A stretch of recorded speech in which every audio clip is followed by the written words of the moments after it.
can improve upon them. Maybe one of the ways we can do that is if the people with more experience will mentor those with less experience. Would that work? I know the unfortunate thing. Some of the experienced people also join in this kind of thing. So, Okotoria, Neberia. Sanja Nanja, thank you very much for spending time with us and have a blessed day. Thank you. Next on my chair, we are in the chamber at the moment, and we are getting, as you can see, very colorful chamber today. One side is in white, the other side is in black, depending on where your political ideologies lie. And like I said, one of my very good friends, personal friend, member of parliament, is it for Efia? Yes. Is here with us. His name is, I always call him Boama, so that's what we are going to call him, Isaac. Yes, so he sounds very much like another Boama person here we have. And so, yeah, good morning. This will be a very brief conversation about your expectations for today's SONA. Good morning, Kate. Very good morning to our cherished viewers. So basically, this is a statutory mandate on the President to share with us. Article 67. Yes. How the state of the nation looks like over the past year. And the signal is very clear. Ghanaians are the best judges of how they feel about this country. Just yesterday, we reported that PURC have directed ECG to investigate why and how electricity prices have been going up. This is a concern for Ghanaians. People have been taxed with 30% increase in electricity. Much more so, you buy the credit and over 50 to 60 gets washed away. So Ghanaians are concerned about the cost of electricity. You take the issue of the people farmers we talked about. That is also the pressing demand. Should government find an alternative or security needs of visa price of people? I'm expecting the president view of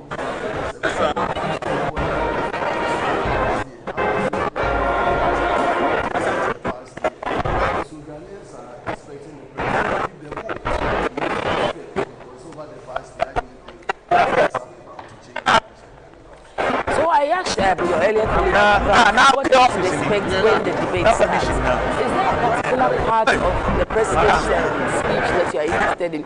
We are expecting health, economy, security, we are expecting foreign policy, we are expecting all kinds. My expectations really is on the area of employment. This is where the majority of the Ghanaian youth are looking for. Minister!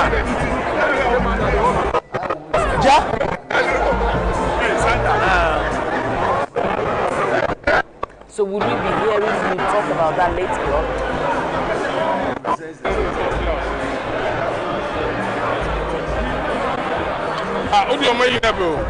Yeah, first time in Parliament. You wait so well outside of Parliament. How are you wearing here? I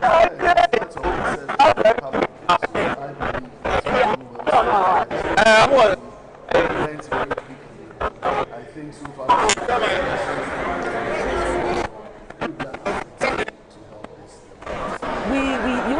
This is GH Parliament TV, and we are expecting to have more interactions with you. So would you promise that you will be spending more time with us, as you should?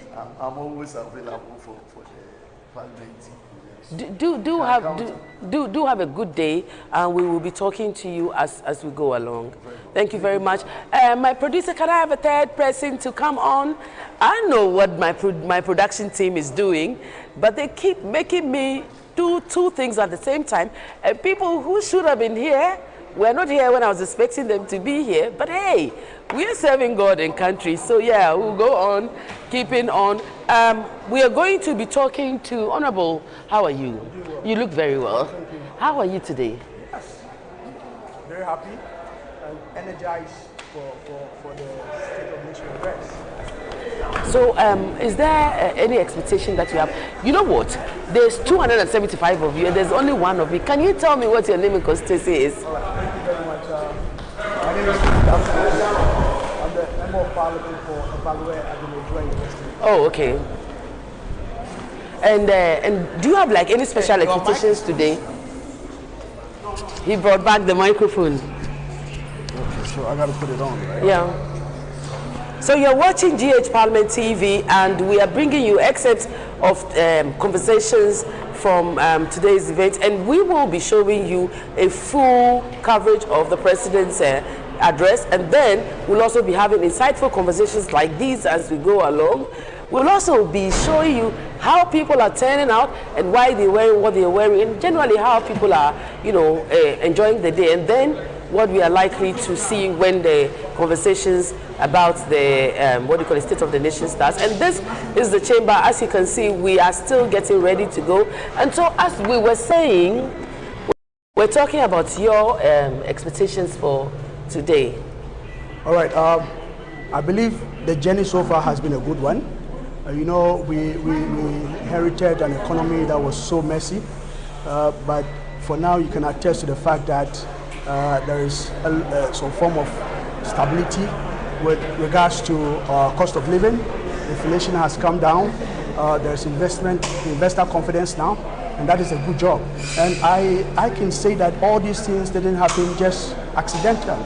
There was true physical discipline and structural areas of spending. So I believe that we've done well. I'm so happy about the reforms that are happening, especially in the energy sector. And it is good that this government, just as of January, late December, January, we did an energy bailout of more than about $1.4 billion, because we believe that energy security and sustainability is the way to go. And this government has come to realize and accept that the way to go is not to rely on liquefied petroleum for power production. And that is why this government is bent on renewable, towing the part of renewable energy. I'm so happy that the second phase of the Ghana gas plant is going to be built, because it makes sense, and energy-wise, the use of gas for power production is the way to go.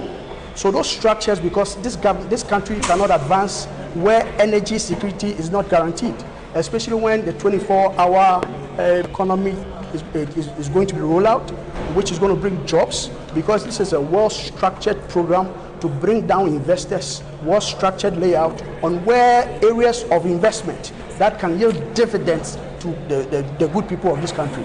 So I believe we've done well so far. And regards, the biggest of all is the leverage on our natural resources.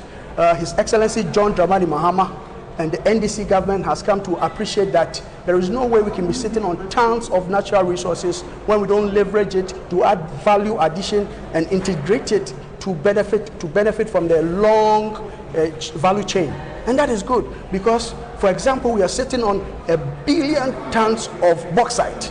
Now what do? We just export it. We import aluminium for VACO to produce. When the end product, a ton of aluminium costs about $5,000. So in a raw form, you are selling it for $45, but when it's refined into finished product, it is $5,000. So why don't you link up from mining refinery to production?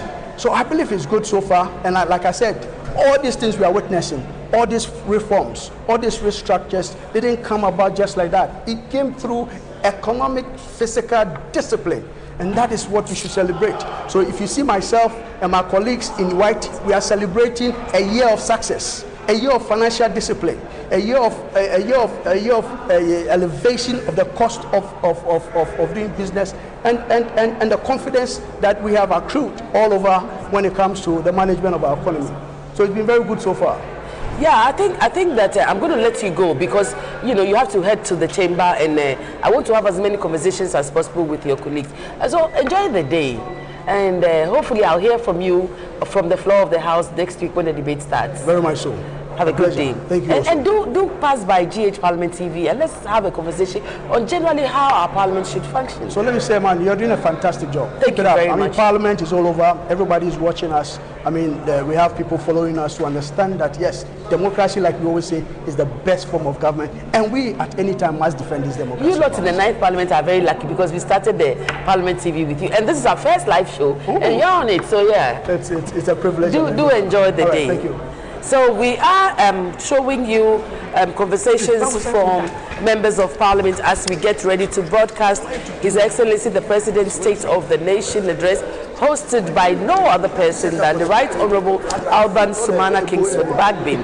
Today's activity is an activity that is mandated by the 1992 Constitution Article 67, and it gives the President a duty to give an account of his stewardship to members of the public through their elected representatives in the legislature. As well, in special occasions, I think in election years, the President is mandated to do this activity twice a year, and it forms part of the oversight responsibilities of the legislative arm of government. And so the conversation is continuing, and I'm asking members of Parliament what their expectations are and what we are likely to hear them talk about when the debate on the State of the Nation starts next week. You look amazing. Thank you very much. This is very nice. Thank you. Where did you get it from? Is it Ghanaian? Well, of course. Where? Which part of Ghana? Because I like it. Well, this was in Accra here around Medina. Oh, wow. So I can introduce the designer to you. I'm sure it must, well, we will talk about that when we go off air. But like I said, what are your expectations? Well, State of the Nation about to happen in a few minutes. Well, as you said per introduction, this is an injunction on the President that at the beginning of every session of Parliament to come and address the people of this country in the State of the Nation address. We expect the President to tell the people of this country. So you're looking at the fountain of the in front of the chamber of Parliament, and the guard of honor is in place. His Excellency the President will arrive very soon, and then he will head to the chamber to deliver an address on the state of our beautiful nation. As you can see, our men and women are dressed resplendently, waiting to receive His Excellency the President. And we here at GH Parliament TV will be doing you the honors of bringing everything that you need to know about today's activity here from GH Parliament. This is where you want to be. This is where you want to stay, because we will be talking to members of Parliament who will be giving us first-hand information on how our Parliament functions, what we should expect, and how things are generally to be done. So let's continue our conversation. Today's Esona, you are in white and your colleagues are in black, and I've heard the stories, but let me hear it from you as well. Well, I don't know who they are mourning. Most likely, they are still mourning their defeat in the 2024 election. We are celebrating the goodness that the Lord has showered on this country. We are celebrating the goodness that is the President, has been to the people of this country. We cannot say that Ghana has become heaven overnight. But if you look at where we took the nation from in 2024, where we have come to, in terms of all economic indicators, we have every reason to wear white and celebrate the President and celebrate God in heaven who has brought us this far. That is why today you see most of us in white in acknowledgement of what the Lord has done for us. Now, before we came into before we took over governance in 2025, we all know even when inflation was hovering, somewhere in 2024 inflation was around 54%. Then we met around 23%. Today, by the grace of God, it's about 3.8%. Interest rate has dropped from about 35% to about 16%.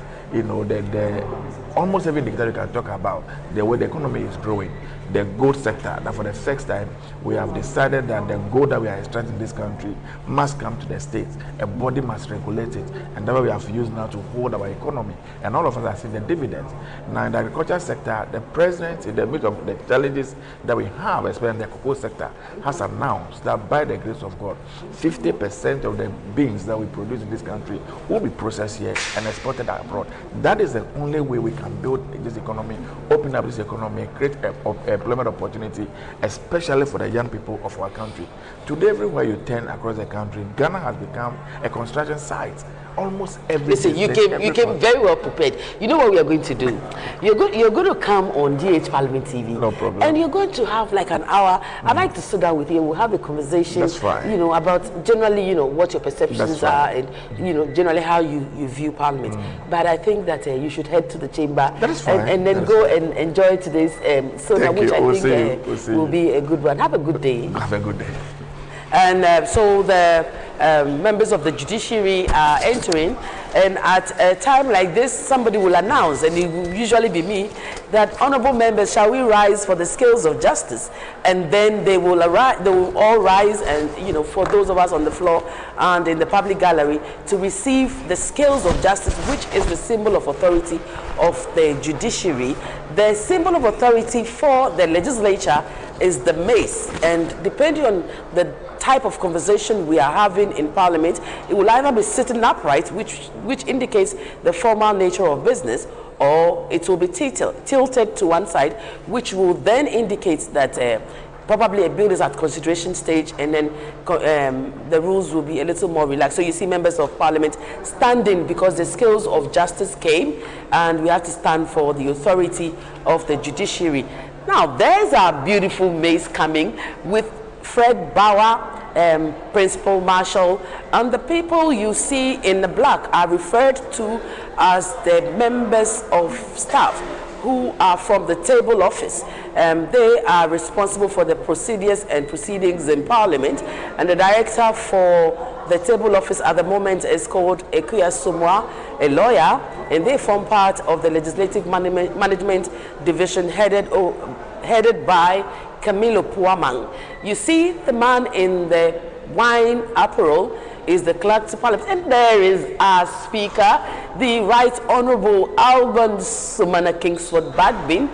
This is beautiful, and as I was saying, that is our symbol of authority here in Parliament.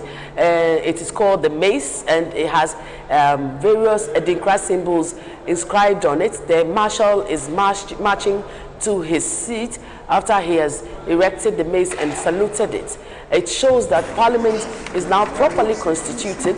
Mr. Speaker will ask members of the House to rise, and then an opening prayer will be said. And one of the favorite things I like about the opening prayer is that it says that at the end of it, that honor shall be given to the deserving. So depending on what you are doing and how well you are doing, once you deserve honor, it shall be given to you. This is a beautiful occasion, and we all look forward to it. It is one of the main highlights of the work of Parliament, and it's mandated by Article 67 of the 1992 Constitution, and it gives the President a duty to give an account of his stewardship to the people of Ghana through the members of Parliament who were elected to do so. How prepared are you? I'm sorry that my conversation with you is taking place while we are also seeing these beautiful images on our screens. But how prepared are you? Yeah, well prepared. I would like to draw attention to the constitutional imperatives of this very important ceremony. It is not just one of those ceremonial speeches, but this is a constitutional obligation on the President pursuant to Article 67, as you've said, which is performed prior to beginning of each session of Parliament. No, they can't see you, so tell them your name and your constituency, so that your constituency will know that you also came, but time, Sure, I'm the Member of Parliament for the good people of Brekum West in the Bono region. And I was talking about the constitutional imperative. This is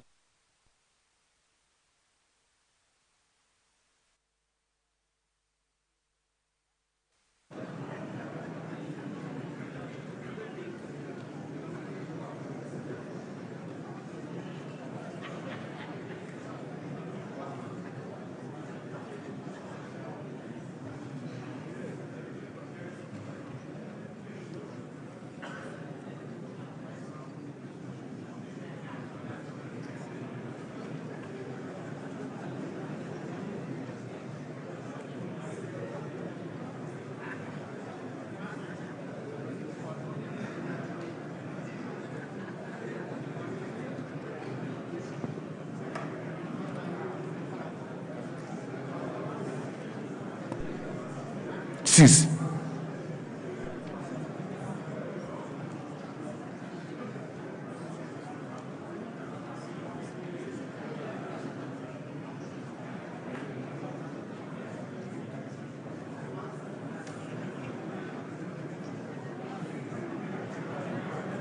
Afterwards.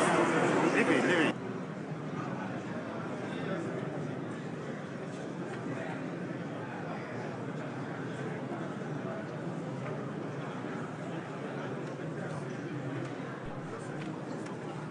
Honorable members,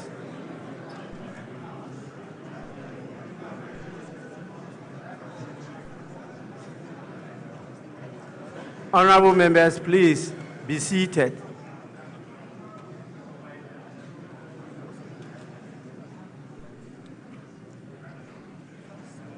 Honorable member, leave your phone alone.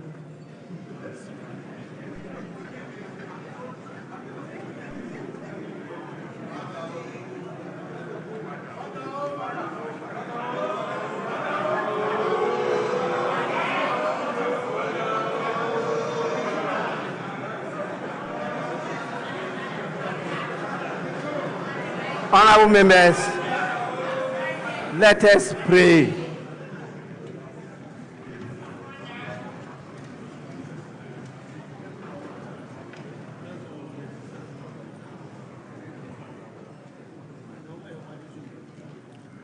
Almighty God, we humbly beseech thee to look with favor upon this Parliament of the Republic of Ghana. Grant that it may perform its high duty as in thy sight. Give divine guidance to the President of the Republic. Endow members of Parliament and ministers of state with discernment and vision, integrity and courage, that through the labors of government, this land and people may be well and truly served, and their good purposes for the common human life be realized in our midst. O God, grant us a vision of our country, fair as it might be, a country of righteousness, where none shall wrong his neighbor, a country of plenty, where evil and poverty shall be done away with, a country of brotherhood, where all success shall be founded on service, and honor shall be given to the deserving. A country of peace, where government shall rest on the will of the people and the love for the common good. Bless the efforts of those who struggle to make this vision a living reality. Inspire and strengthen our people, that they may give time, thought, and sacrifice to speed the day of the coming beauty of Ghana and Africa. Amen.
Honorable members, please resume your seats.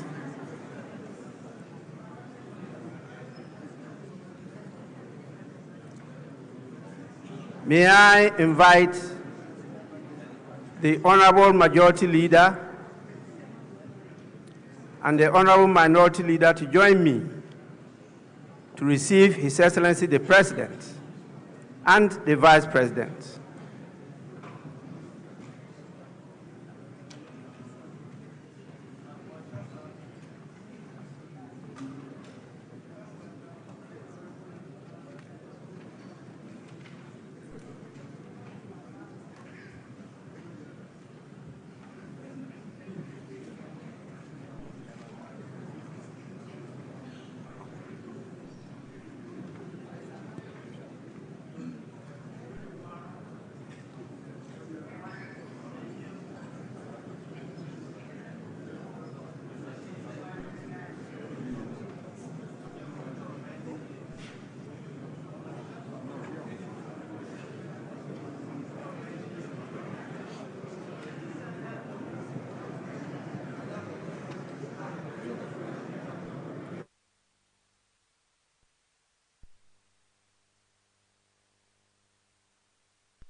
also here with us, and we form a critical part of our stakeholder engagement for our legislative process. Year in, year out, we have members of the diplomatic corps spending time with us here in Parliament for such special occasions like the State of the Nation address, and for when Mr. Speaker would invite them. They form a very formidable part of our engagement activities. And as part of parliamentary diplomacy, the Parliament of Ghana now pays a lot of attention to friendship associations. The friendship associations are associations formed by the authority of the Right Honourable Speaker, and what they do is to foster person-to-person relationships with members of Parliament from other parliaments across the world. And so far, that is doing very well here in Ghana. And Mr. Speaker has indicated that this year he's going to pay attention to the growth of that particular activity. And so all our international exchanges are likely to be based on that. We are looking at the majority side of the House, members mostly in white, and a few of them in our traditional fugu, waiting expectantly for the Right Honourable Speaker to usher in the President of the Republic to deliver his address on the state of the nation. And while we wait, shall I interest you in a bit of history? Although Ghana, we gained independence in 1957 and became a republic in 1960, we didn't have a constitutionally structured State of the Nation address as we see it today. What used to happen was that we had presidential addresses that were delivered but were not formally institutionalized under like a democratic parliamentary framework as we are seeing today. You know, one of the interesting things about our parliament is that anytime we've had a military intervention in Ghana since 1957, the arm of government that has suffered is the institution of parliament. And so while you have a nation that is 69 going on 70, you have a parliament that is just a little over 30 years old. From 1966 to 1992, we had a very interesting history, which I think is where the president is already in the hall, probably being led up to the chamber, and His Excellency will take the national salute, and then he will make his way into the hall to be welcomed, no doubt, by the majority and minor leadership, after which some formalities will be observed before the start of today's actual proceedings in earnest. His Excellency President John Mahama takes the national salute now.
Own President John Dramani Mahama from 2012 to 2017, and the case of Mahama is very he was first and foremost a member of parliament, and we claim him as the person that follows after his presidency is also a former member of parliament, Nana Addo Dankwa Akufo-Addo, and he served from 2017 to 2025. And he was a member of parliament before, and he served on committees like foreign affairs and constitutional and legal. And of course, President John Dramani Mahama, being a communications expert, served mostly in the communications group, and he contributed a lot to change.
Humanity, in our view, in dealing with issues that would otherwise make a nation, go on its knees and cry.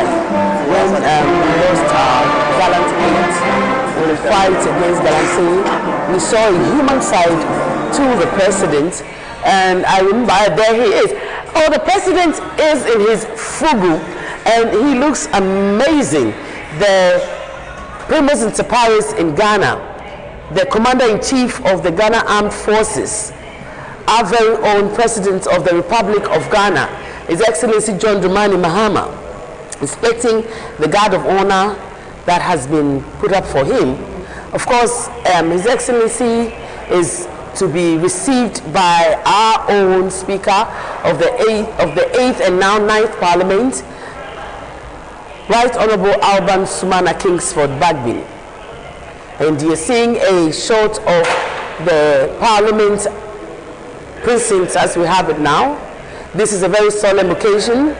A lot of preparations go into it. The whole of last week and this week, these men and women have been working around the clock, trying to curate a perfect program for today. And what we're seeing is an actualization of the work that has been put in by the men and women in uniform.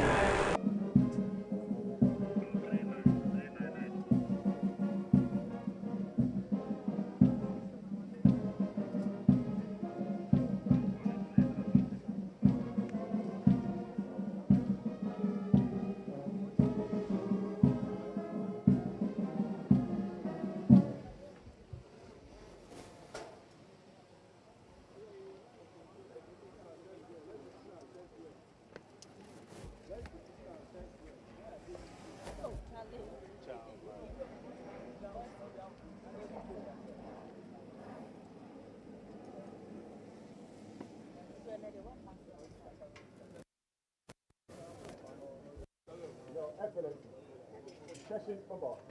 I have the permission to carry out.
The president has just arrived at Parliament House. He's taken the national salute and also inspected the guard of honor mounted by the officers present at that parade grounds. We're seeing now live pictures from Parliament House.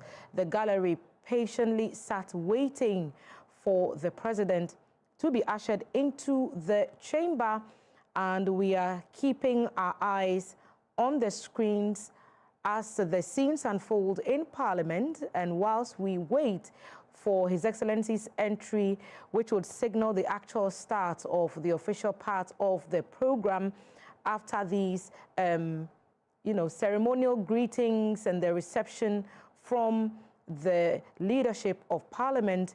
I'll introduce my guest in the studio so that you may know who is with me now, who will help us understand the proceedings of the day as they unfold. Right next to me, Dr. Hayford Yeboah is a lecturer of political communication, Wisconsin International University College. Doc, good morning and welcome to our program. Right next to him is Mr. Dennis Brown. He is an Associate Director, Strategy and Transaction with Deloitte. Mr. Brown, good morning to you as well, and welcome to GBC News. Good morning. I'm happy that both of you are here. Now, last year, when the president came to tell us the state of the nation, he described the economy as being in crisis, and he said that he would reset Ghana. I'll start with you, Doc. From a political communication perspective, what narrative must he establish today? Should it be progress or struggle? Thank you very much, Thelma, for this opportunity. And good morning to our cherished listeners. I'm sorry, I used to be on radio. So okay, listeners and viewers, yeah. Yes, and viewers out there. Yeah, so indeed, His Excellency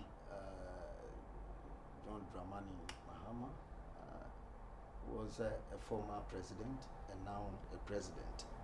And looking at things, he came to office upon the challenges that, was interspersed within the previous government, reigns, so to speak. So what we are expecting is that the narrative should reflect measurable implementation, backed by, developmental pathways, rather than what we call it promises and program announcement of issues. So basically, State of the Nation address looks at the leadership, giving account of his stewardship for the budget that he requested for in the ensuing year. And so we are here to, get to hear from him what he has done and not promises. Okay, so whilst the 2025 tone was a crisis and an emergency, you're saying that for 2026, it should be measurable progress. That's right. Okay, so let me bring Dennis into this. If he focuses too heavily on challenges again, does that risk like a fatigue narrative? Well, to some extent it does, risk a fatigue narrative as you put it, but I don't think we are out of the woods yet. Okay. And so he's still going to, recount some of the challenges that are still yet to be dealt with, fully. Some of them, we've dealt with them partly. We can say we are still on the recovery part. We've made significant progress, and that's what I want to hear from him. You asked whether his story today is going to be one of progress or struggle. I think he's going to emphasize progress. And he's done that severally on other platforms already that he's been on. Internationally, I've heard him recount how he took over an ailing economy and how he himself is surprised as to how quickly we seem to, have recovered. More importantly, I think the 2025 year, if you go back to the budget for 2025, you can clearly tell that the government was focused on stability, because you had then inherited an ailing economy where, significant issues relating to exchange rate, interest rate, inflation, other pricing developments, and even some fiscal issues around deficits, economy that is in an IMF program with, specific measures that may not really align to what you want to do and all of that. So the idea was to focus on stability, stabilize the economy, and get businesses and investors to have some confidence in coming along with you in terms of the developmental pathways that you intend to, go. And that's exactly what I expect for him to recount.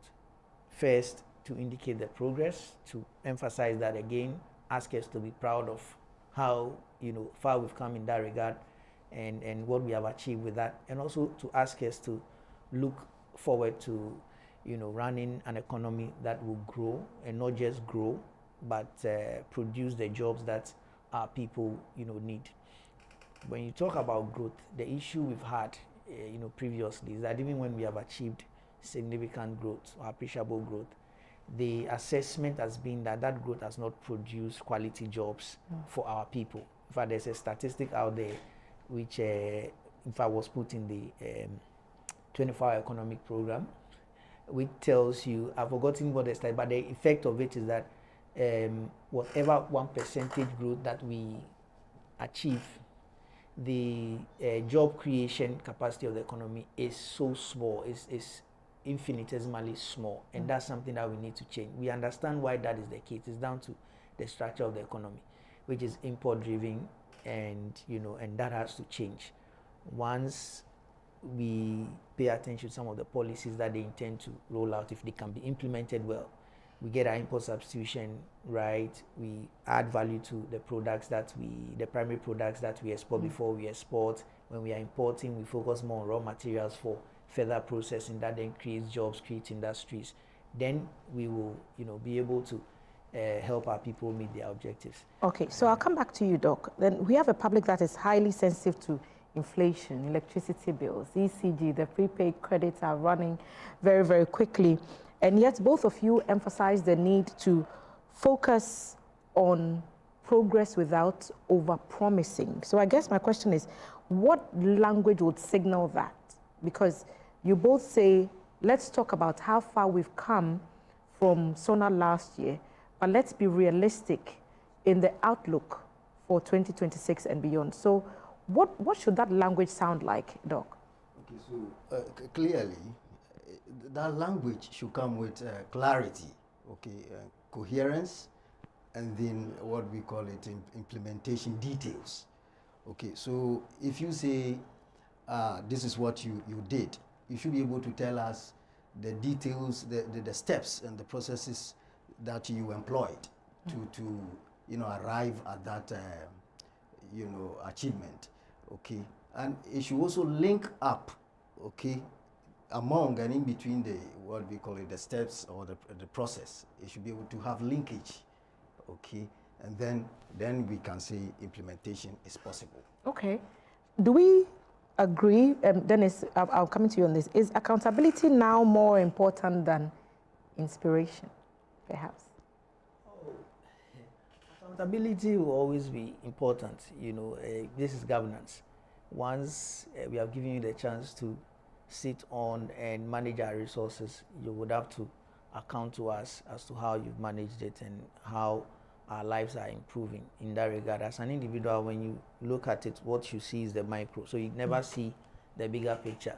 The one that is managing the country's resources and its team are the ones that bring the pieces from everywhere else for us to see. So sometimes you feel like you are feeling the pinch, but by the time you see the progress that we've made in terms of the whole, you tend to think, okay, it's worth it. So the bigger picture. The bigger picture. So you tend to think that it's worth it. Okay, I've not made as much progress as I individually would want to, but looking at the, you know, overall picture and the progress made in other, you know, sectors or places, when I put all of that together, I think we made good progress, and in time, some of it will begin to flow my way, right? Okay, so let's have like a quick fire round. What's the one sector that cannot be ignored in today's address? I'll start with you, Doc. The economy.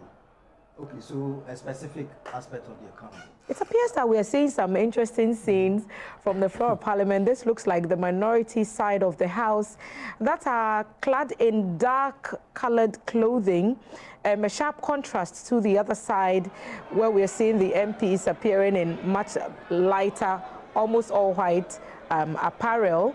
And as is typical, we usually see a banter from both sides, sometimes friendly, sometimes not too friendly, when these interactions are happening on the floor of Parliament. Let me remind you again that this is GBC's live coverage of the 2026 State of the Nation address. We are live in our studios here in Kanda at GBC.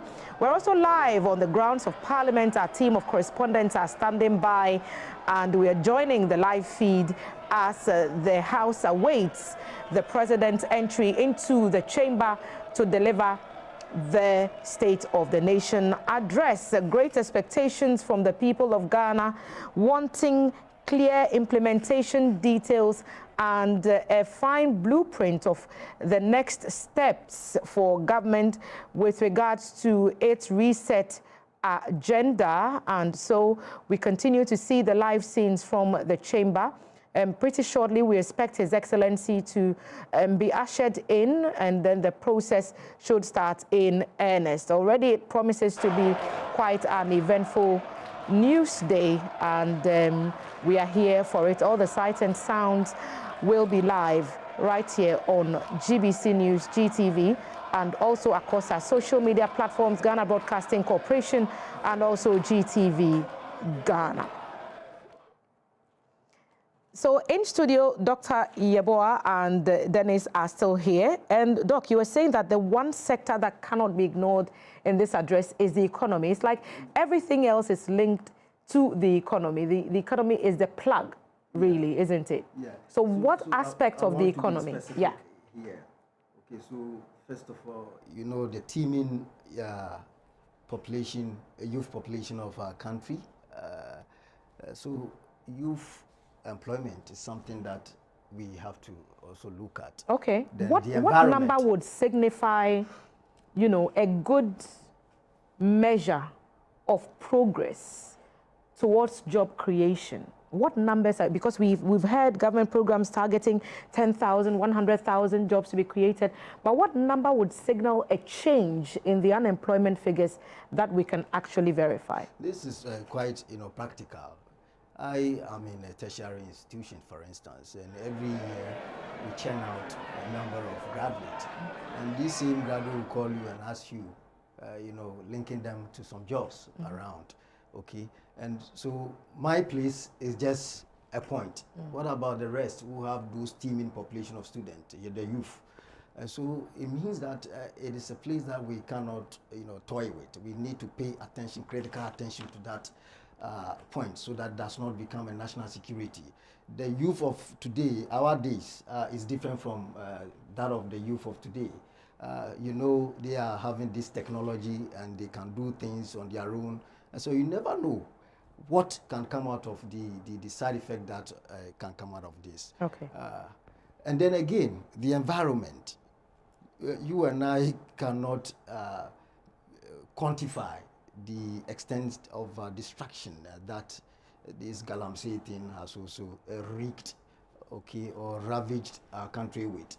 And so I expect the president to also talk about the environment, the policies in place to ensure that even not minimized, not you know, eradicated, but to some extent minimized, so that the environment will be preserved for the generations unborn. Okay.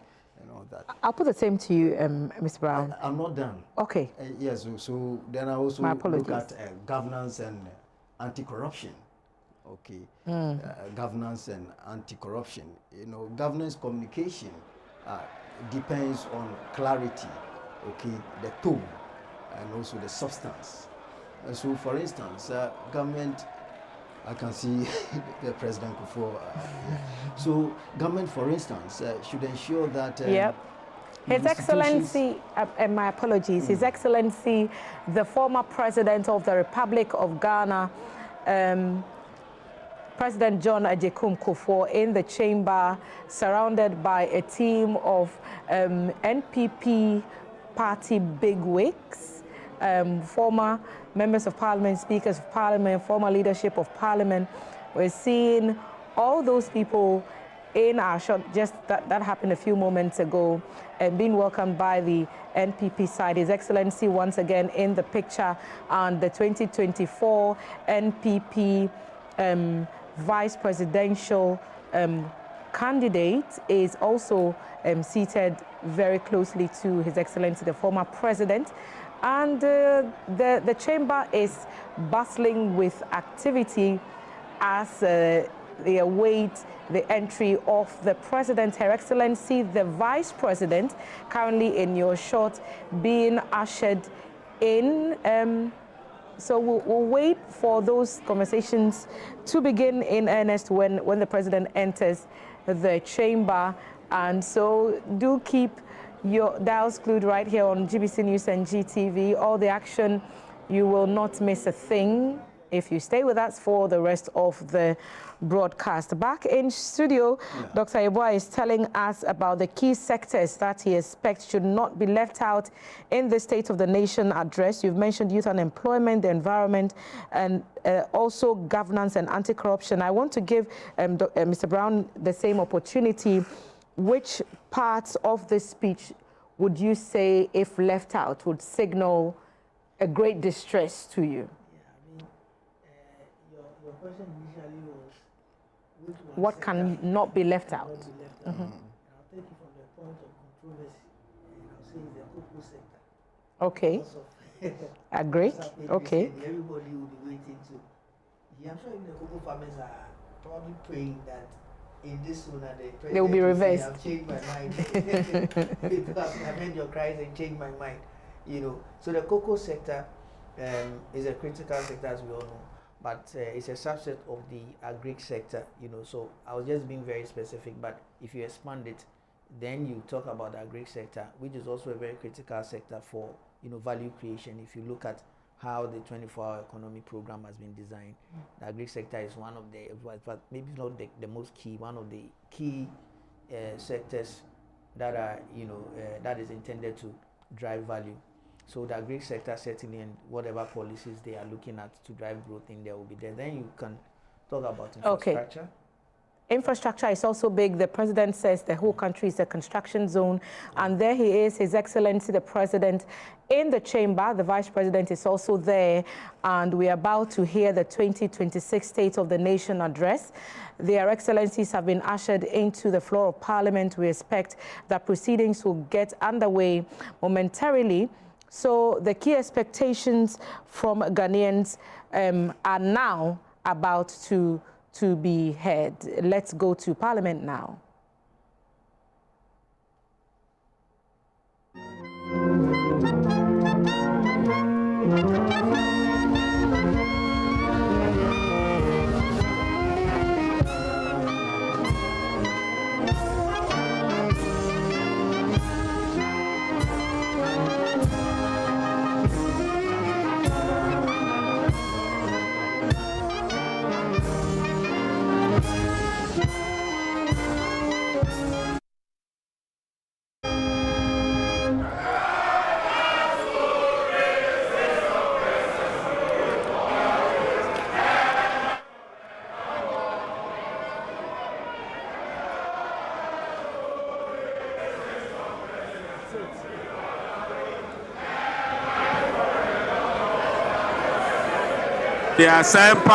Nabo.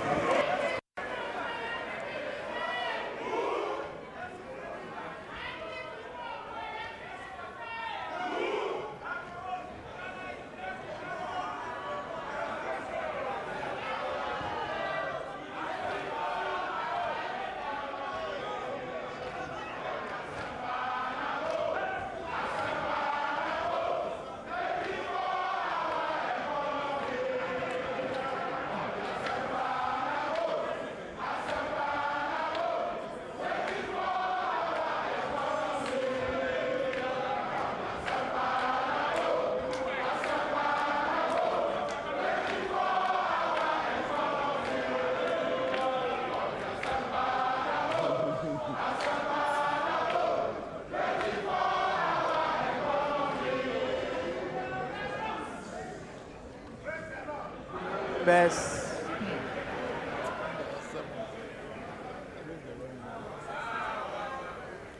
Honorable members,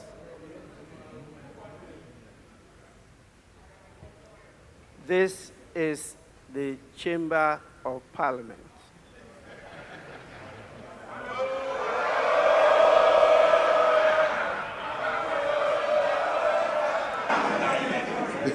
We are sorry. Honorable members, the House is extremely privileged to have the President of His Excellency John Dramani Mahama, President of the Republic and Commander-in-Chief of the Ghana Armed Forces, in this August chamber. His Excellency, the President is here in accordance with Article 67 of the Constitution of the Republic to deliver a message on the state of the nation to this honorable House. On behalf of leadership and honorable members, it is my privilege and singular honor to welcome His Excellency the President of the Republic to this august House. Honorable members, before I invite His Excellency the President to deliver a message on the state of the nation, permit me to recognize the presence in this chamber the following distinguished personalities.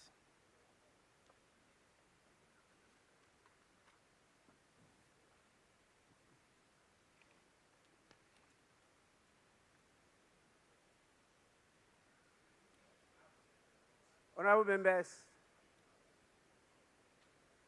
we are blessed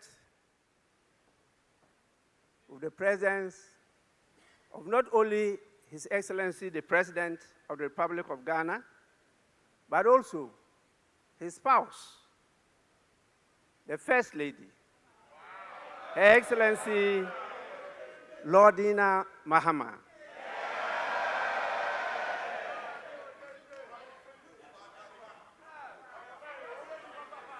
We also have the presence of the Vice President, the First Lady in Ghana to be a Vice President. Her Excellency Professor Jane Nana Opoku Ajiman.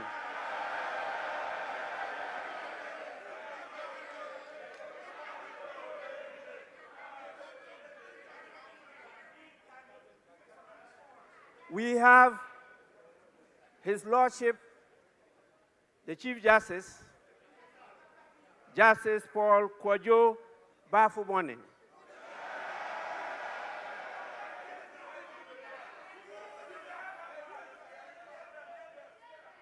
Honorable members, he did not come alone. He came with his spouse, who, as you all know, is the Director General of the Prisons Service. Honorable members, honorable members,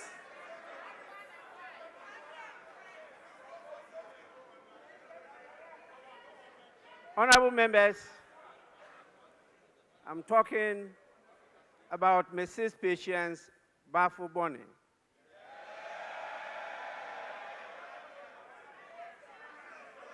Surely, we have the presence of your lordships, justices of the Superior Courts with us here. We also have the chairman of the Council of State and the former Speaker of Parliament, Right Honorable Edward Doe Ajaho.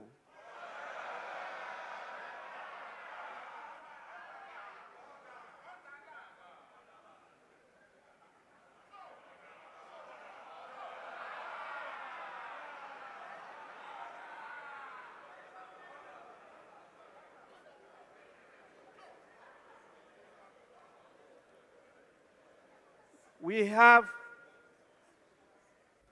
the presence of the former president, His Excellency John Ajekum Kufuor.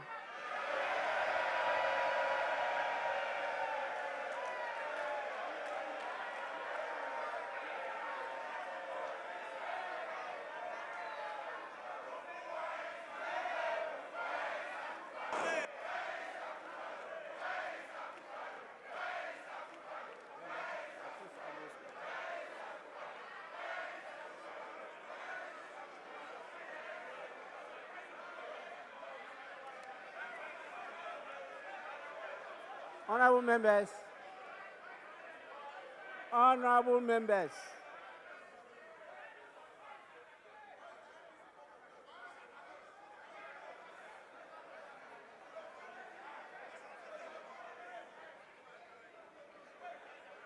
honorable members,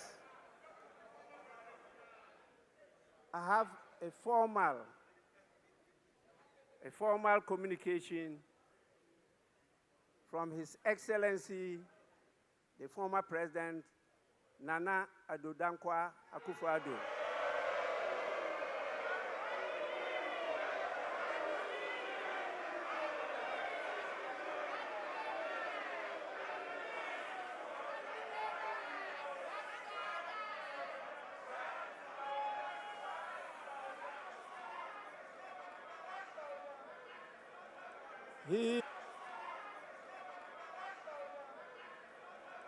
He expresses his gratitude to the invitation for him to be here. Unfortunately, for good reason, he is not able to attend this occasion. It's a lie. It's a lie. Honorable members, he, however, extends his best wishes to you and to His Excellency, the President, on this occasion.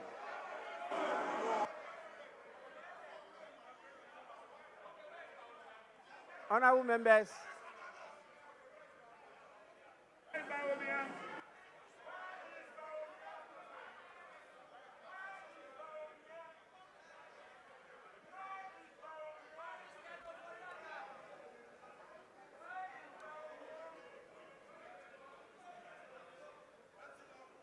honorable members, we also have the presence of the former Speaker of Parliament,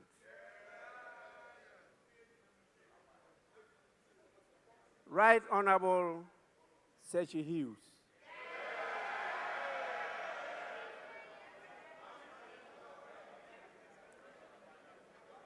I know that a lot of you are young, so you may not recollect some of these people.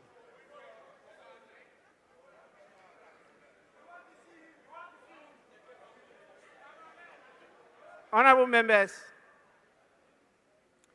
we also have a number of the members of the Council of State who are here today. We have also the presence of the Chief of Staff, Honorable Julius Debra.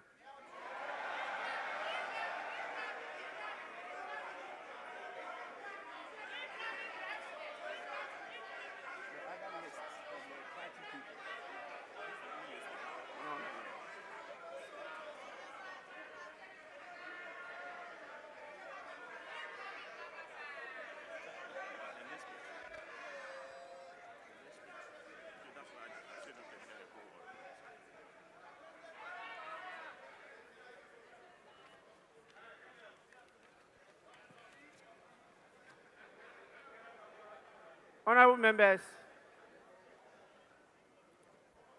we have with us the former Speaker of Parliament, the Right Honorable Mike Aaron Okwe.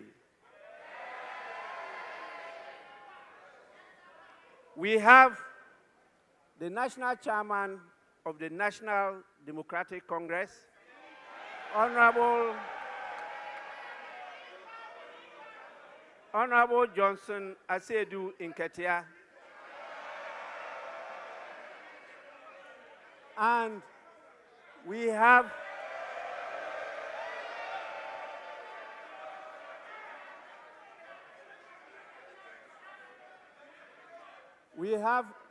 the acting national chairman of the New Patriotic Party, Mr. Dankwa Smith Bute. Honorable members, we have the General Secretary of the National Democratic Congress, Mr. Fifi Fievi Kwete. And we have the General Secretary of the New Patriotic Party, Mr. Justin Frimpong Kodua. For sure, we have, as usual,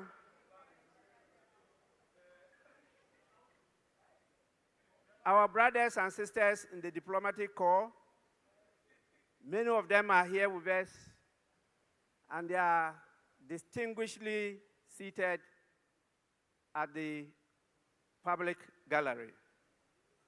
We also have the heads of the various security services. We have our revered traditional leaders, religious leaders, and the former clerks to Parliament.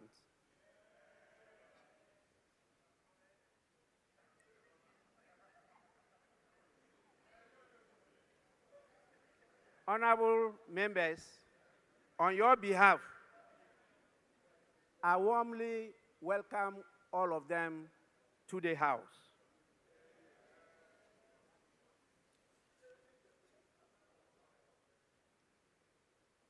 Now, I have the greatest pleasure in inviting His Excellency the President to deliver his message. Your Excellency, you may do so now.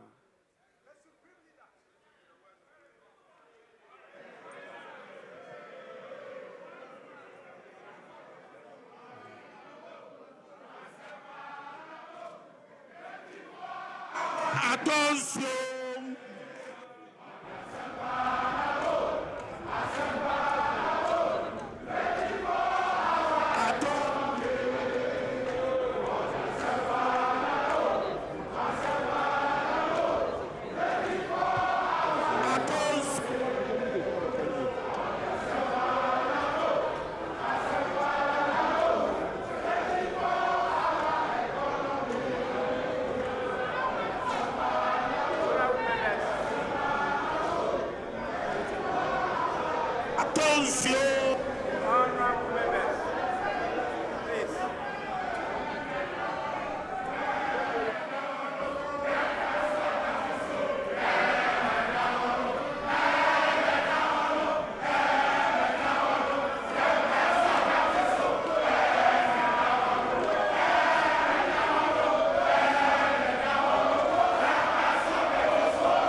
Thank you, Right Honorable Speaker. Honorable members of this august House, Your Excellency, the Vice President, Jane Nana Opoku-Agyeman, Your Lordship, the Chief Justice, the good people of Ghana, friends of the media, ladies and gentlemen, and let me proceed on the protocol so well established by the Speaker and say, distinguished guests, ladies and gentlemen. It is both a profound honor and a constitutional duty to appear before this august House to deliver a message on the state of the nation as required by Article 67 of our Constitution. I do this with the perspective and through decades of public service, including my time in this very chamber as a Member of Parliament representing Bole Bamboy, and my previous term of office as President of the Republic from 2012 to 2017. My journey in public service, like that of our nation, has not followed a straight path. It has been marked by periods of steady progress and then by setbacks and by determined recovery. Mr. Speaker, that pattern of resilience mirrors the national experience of our nation. And today I stand before you to speak to another such defining moment a moment in which our nation is on the rebound of national renewal and of restored hope. This moment is being shaped by hard choices, institutional resolve, and a renewed commitment to stability and national purpose. Mr. Speaker, in just a few days, on 6th March 2026, our dear nation Ghana will celebrate 69 years of independence on the theme Building Prosperity, Restoring Hope. This theme is not merely ceremonial, it is the blueprint that guides our administration's vision and actions. It reflects where we have been, it acknowledges the difficulties we have endured, and confidently declares the direction in which we are headed. At the heart of this vision are two complementary and mutually reinforcing agendas. One, the Resetting Ghana agenda, and two, the Accra Reset. The Resetting Ghana agenda is our national commitment to restore economic stability, rebuild public trust in our democracy, strengthen our institutions, and deliver tangible improvements in the lives of ordinary Ghanaians. It is about turning the page on years of mismanagement and confronting our challenges with honesty, and charting a new course anchored in fiscal discipline, transparency, and sustainable development. The Accra Reset, on the other hand, is our continental commitment. It recognizes that Ghana's prosperity cannot be separated from Africa's progress. It calls for a fundamental shift in how African nations relate to one another and to the world, from dependence to self-reliance, from fragmentation to integration, and from reactive postures to strategic leadership. Mr. Speaker, these two agendas are deeply interlinked because we cannot build lasting prosperity at home without contributing to stability and growth across our continent. Equally, we cannot lead effectively on the continental stage if our own house is not in order. Together, these frameworks demonstrate our determination to restore hope, not merely as a promise, but as a lived reality of Ghanaians and Africans alike.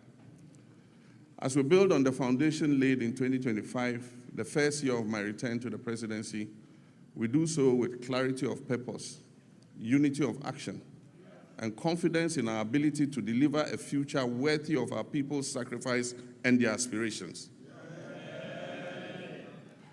Mr. Speaker, this moment of national renewal unfolds against the backdrop of a world in profound flux.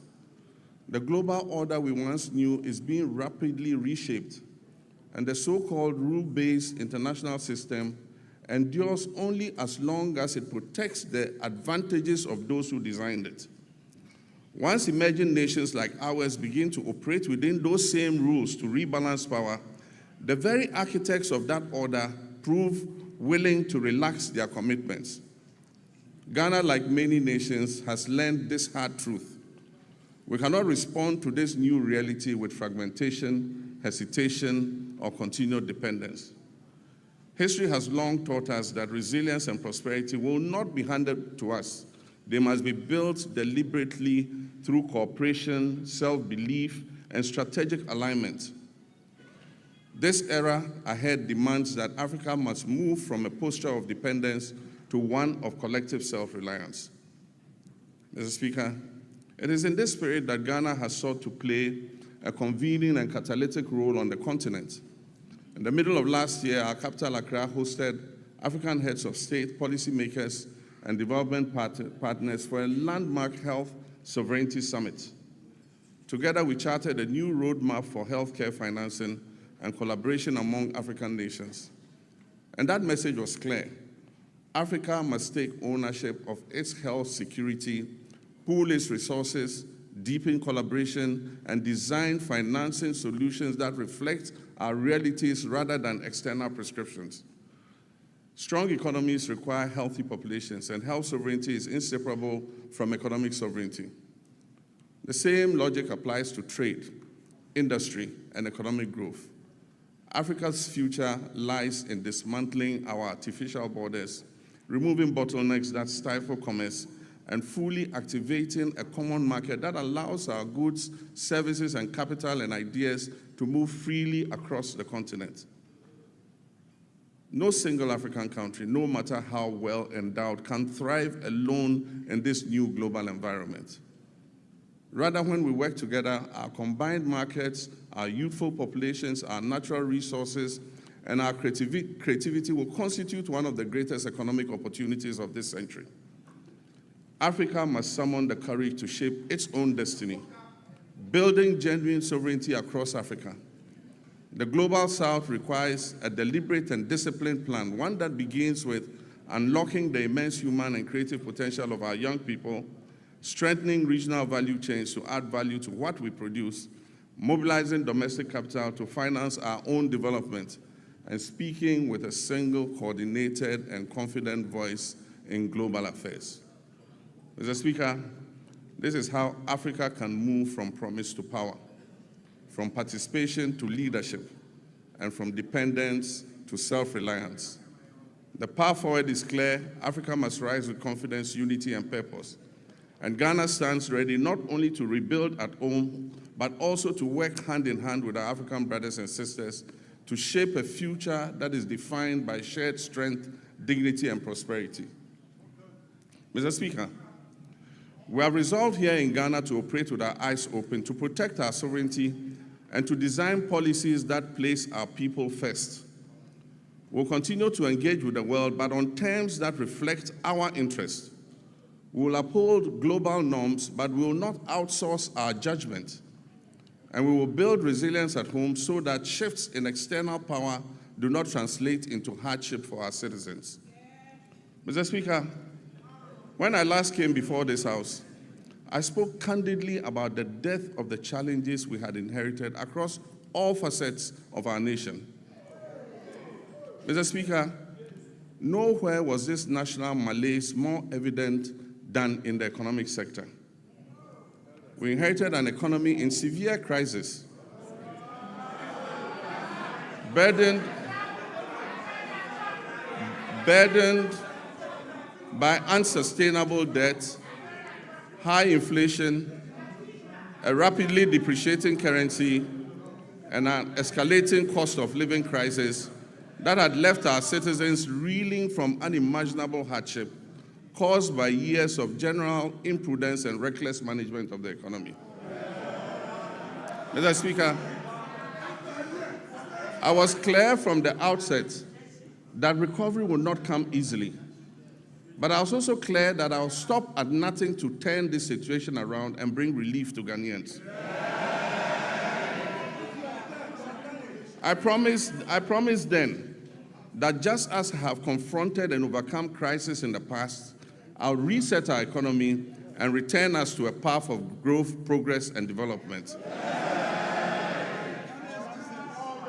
Mr. Speaker, I told this August House then, when I appeared before you last year, that we would have to take tough, prudent, and necessary decisions to restore stability and credibility. Today, Mr. Speaker, I can say to you with confidence, Ghana is back. Ghana is working again. And Ghana is open for business. The fundamentals are improving, and the path to sustained acceleration is very clear to everyone. From the outset, we resolved to choose discipline over waste, reform over excuses, and stability over speculation. As a responsible government, our first order of business was to halt the economic hemorrhaging and restore order to our public finances. We tightened expenditure and commitment controls. We improved payables reporting and conducted a comprehensive audit of 2024 commitments to restore credibility and discipline. Mr. Speaker, these measures have begun to deliver some of the most remarkable economic outcomes in decades. Mr. Speaker, as we approach the celebration of our 69th independence anniversary, we do so not only with pride in our past, but also with renewed hope for our future. We are building prosperity through sound policy, responsible governance, and inclusive growth.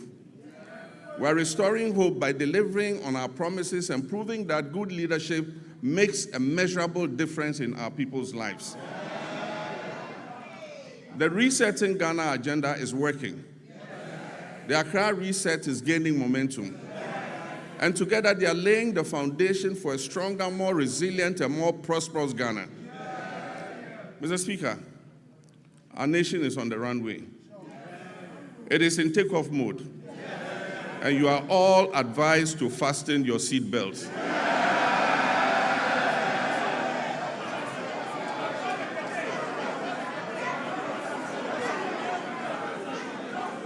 Mr. Speaker, the journey continues, and the direction is set, and the hope is real. Our theme today of building prosperity, restoring hope is not merely aspirational. It reflects the tangible transformation we have delivered for the Ghanaian people. Mr. Speaker, our economy has grown significantly. In 2025, Ghana's GDP is expected to reach $113 billion, an increase from $83 billion at the end of 2024. This has placed Ghana among the top 10 largest economies in Africa. Mr. Speaker, average GDP growth for the first 3 quarters of 2025 is reported at 6.1%. But growth means nothing without discipline. Our primary surplus reached 2.6% of GDP, far exceeding our target of 1.5%. Mr. Speaker, we closed our fiscal deficit at 3.1%, well below the projected 3.8%. Mr. Speaker, this is not prudent governance. It is promise-keeping, and it has benefited households and businesses because we have borrowed less and spent more responsibly.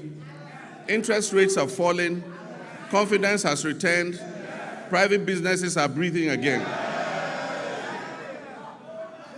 Mr. Speaker, the 19th of December 2022 will go down as one of the darkest days in Ghana's economic history. On that day, Ghana declared its inability to honor its debt obligations. We declared a debt default and placed a moratorium on both domestic and foreign debt repayments. Following this, we entered a protracted and complex debt restructuring process. Ghana's debt became a shackle on our economic progress, dragging our nation down into hardship and despair. Looking at Ghana's restructured debt profile, it is clear that those who negotiated on our behalf were only intent on kicking the can down the road.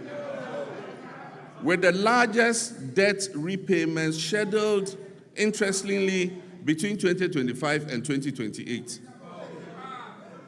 Mr. Speaker, we confronted this crisis with action, not rhetoric. We established sinking funds, we restructured obligations, and we pursued bilateral agreements. Mr. Speaker, the result, public debt fell by 82.1 billion Ghana cedis and took our debt to GDP from 61.8% to 45.3%. Mr. Speaker, this is one of the sharpest reductions of debt in Ghana's history. Mr. Speaker, just this year, after the New Year celebration, on January 2nd, when people were still recovering from hangovers, we settled a US 709 million euro bond ahead of schedule.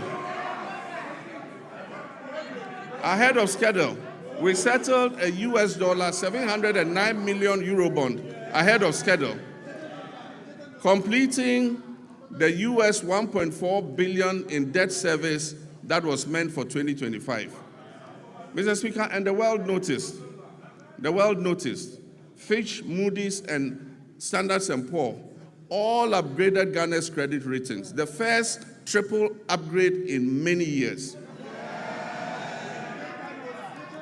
Mr. Speaker, Ghana's credibility is restored. Ghana is rising. The heaviest burden we inherited was the very high inflation rate, which was silently eroding every household's purchasing power. It peaked at 54.1% at the end of 2022, and it declined to 23.5% by the end of 2024. Mr. Speaker, we treated this with urgency. Through fiscal consolidation, currency stabilization, and disciplined monetary policy, inflation fell from 23.5% at the end of 2024 to 3.8%.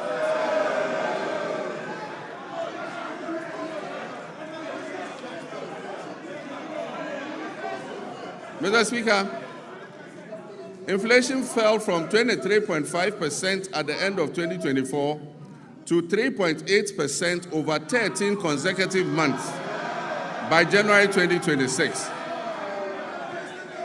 Mr. Speaker, and very interesting,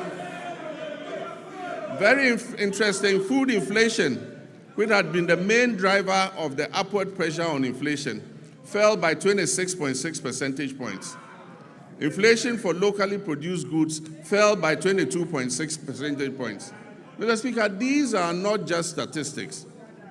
These translate into the reality of a parent being able to put food on the table for their children.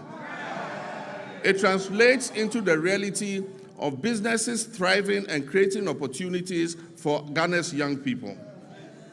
Mr. Speaker, petrol prices dropped from 15.2 Ghana cedis to 10.7 cedis per liter. And only recently, it dipped below the 10 cedi mark to 9.97. Diesel fell from 15.4 to 11.3.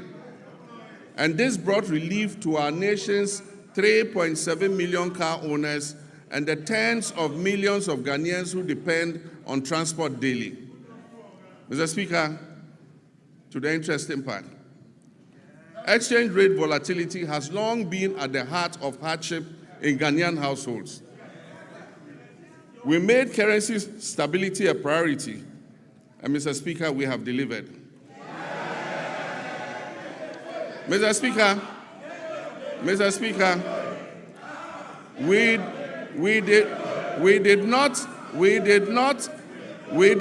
arrest the dollar. We strengthened the cedi to put up a good fight against the other currencies.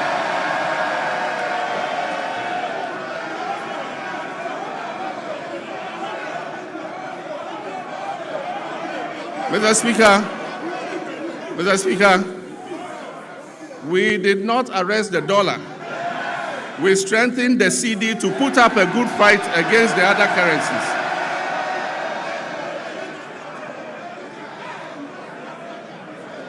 And I'm pleased to report to this House that the cedi appreciated by 40.7% against the US dollar and by 30.9% against the British pound and by 24% against the euro. Mr. Speaker, Ghana's economic turnaround is broad-based and comprehensive. All sectors of the Ghanaian economy have witnessed remarkable improvement in our first year in office. And most importantly, Ghana's economy has surpassed the 100 billion mark for the first time. And as I said, it is projected to place Ghana among the top 10 largest economies in Africa. Mr. Speaker, our reserves currently stand at $13.8 billion from $8.9 billion at the end of 2024. This covers 5.7 months of import. A key driver of this development has been the establishment of the Ghana Gold Board. By formalizing gold exports, we have reduced smuggling We have increased recorded exports in the artisanal and small-scale mining sector from 63.6 tons to 103 tons. And we've channeled that foreign exchange into our economy. Mr. Speaker, when the cedi stabilizes, imported inflation falls, businesses can plan better, and household incomes improve. Mr. Speaker, as global uncertainty grows, it is necessary for us to reduce our country's exposure to external shocks, break the cycle of economic downturns, and safeguard our macroeconomic stability. Just last Wednesday, 25th February 2026, the Minister for Finance presented the Ghana Accelerated National Reserve Accumulation Policy to this House. Mr. Speaker, this policy seeks to strengthen our country's external resilience by increasing our international reserves to 15 months of import cover by the end of 2028, supporting long-term structural transformation while safeguarding macroeconomic stability.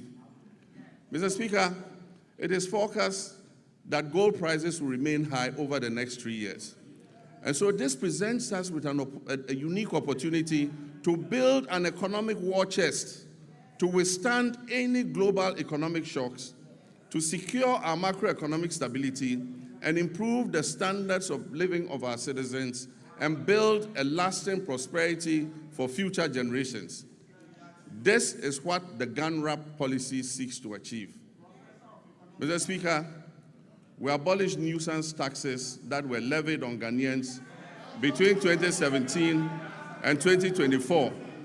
These included the e-levy, the betting tax, the emission tax, the COVID levy, and so forth. Mr. Speaker, we have reformed VAT comprehensively. One, by abolishing the 1% COVID-19 levy, decoupling Get Fund and NHIL from VAT, reducing the effective VAT rate from 21.9% to 20%, raising the VAT threshold to 750,000 Ghana cedis to exclude petty businesses, and extending zero rating on textiles up to 2028. Mr. Speaker, these fiscal reforms have effectively put 6 billion Ghana cedis back into the pockets of Ghanaians. Interest rates have fallen from above 30% to currently between 18 and 20%, freeing up credits for businesses and households. And according to the Ghana Statistical Services, over 1 million Ghanaians have found employment between Q1 and Q3 of 2025. Mr. Speaker, and 950,000 Ghanaians have escaped multidimensional poverty over the same period. Mr. Speaker, I'm pleased to report that our external position has strengthened significantly. By December 2025, our current account recorded a surplus of 9.1 billion, representing 8.1% of our GDP. This is a remarkable increase from 1.5 billion or 1.8% of GDP in 2024.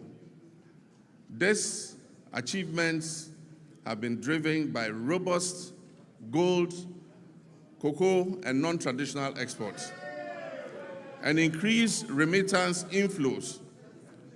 This improvement demonstrates that our economy is gaining strength and resilience again on the global stage. We've moved decisively from planning to action on our flagship 24-hour economy and accelerated export development program.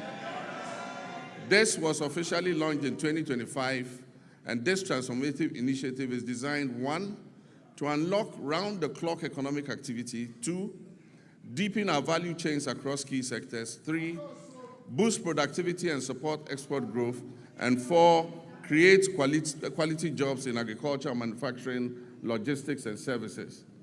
Mr. Speaker, I want to thank this August House. On 6th February 2026, this House passed the 24-Hour Economy Authority Bill. This has established the regulatory framework and the legal mandate that was necessary for full implementation. Last week, at the cabinet meeting held, I had the honor of signing this historic legislation into law. All is now set for takeoff.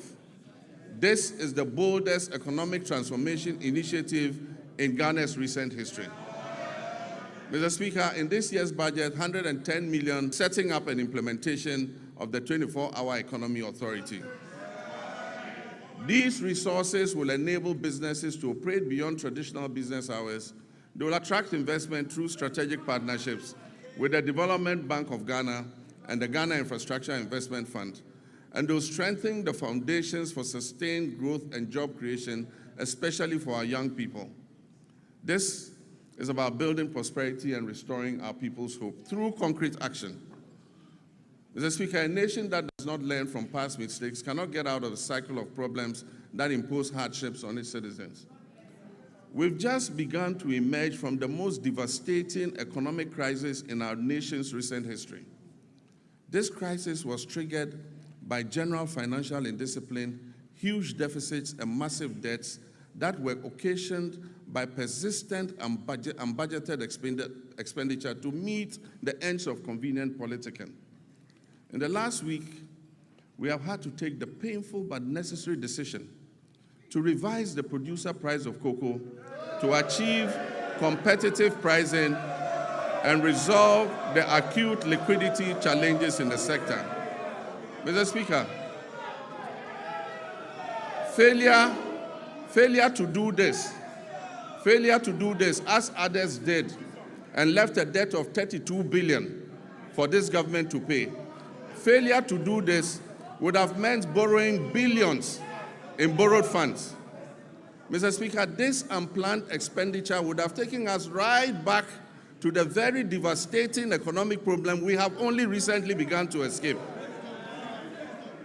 So, Mr. Speaker, while fully understanding the concerns and protests of our farmers, I can firmly assure them that the reforms announced by government will see a total transformation of the cocoa sector.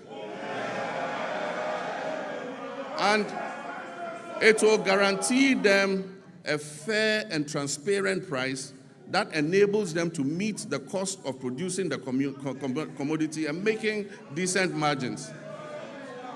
Mr. Speaker, the difference between economic hardship and avoiding the same is the exercise of sound economic judgment. And I'm determined to take decisions that ensure our collective well-being and avoid the suffering of all our citizens. These are difficult decisions to take, but Mr. Speaker, I had to take them. Mr. Speaker, we are bringing legislation to this House to tighten our procurement processes by banning sole source contracts, except in exceptional circumstances. We'll also bring legislation to this House to make it mandatory to seek Parliament's prior approval before any government asset or property is leased out or sold. This includes lands and state enterprises. Mr. Speaker, last Tuesday, I caused the Minister of Finance to lay before this House the Value for Money Office Bill. This is a landmark measure, a fulfillment of yet another campaign promise to the good people of Ghana. And this is designed to decisively end waste, inflated contracts, abandoned projects, and chronic cost overruns that have for far too long drained the public purse. All these measures are intended to improve public trust and accountability. Mr. Speaker, in January 2025, we inherited an energy sector on the brink of collapse that had been precipitated by a severe financial crisis. The sector was burdened with a staggering debt of 80 billion Ghana cedis, strengthening the operational viability of key power producers. The 500 million World Bank partial risk guarantee, a critical risk mitigation instrument that was established in 2015 during my first term to safeguard the nearly 8 billion of private sector investment that was put into the offshore Cape Trade Points field, had been fully drawn down and exhausted due to prolonged non-payment for gas consumed. Mr. Speaker, at the distribution level, the Electricity Company of Ghana was plagued by high commercial and technical losses, collecting only 62% of the energy it purchased from generators and declaring less than 50% of its collection into the cash waterfall mechanism. Mr. Speaker, the result was severe liquidity shortfalls and power challenges throughout 2024. In the petroleum sector, years of policy inconsistency, regulatory inefficiencies, a lack of transparency, prolonged licensing processes, and unresolved legal disputes over field unitization had eroded investor confidence. Consequently, crude oil production declined by approximately 32% between 2019 and 2024. It fell from 71.4 million barrels per day to 48.2 million barrels. Mr. Speaker, I'm pleased to announce that as of December 31st, 2025, government has fully repaid and restored the entire 500 million World Bank guarantee, including interest. This has reinstated the facility in full and reaffirmed Ghana's standing as a credible and reliable partner on the global stage. Mr. Speaker, I can also announce that we are paying for every gas we are consuming today. In addition, between January and December 2025, through carefully coordinated policy actions, the government settled all outstanding gas invoices that were owed to ENI and Vitol, amounting to approximately $500 million. And so Ghana is now fully up to date with its gas consumption obligations to the Sankofa partners.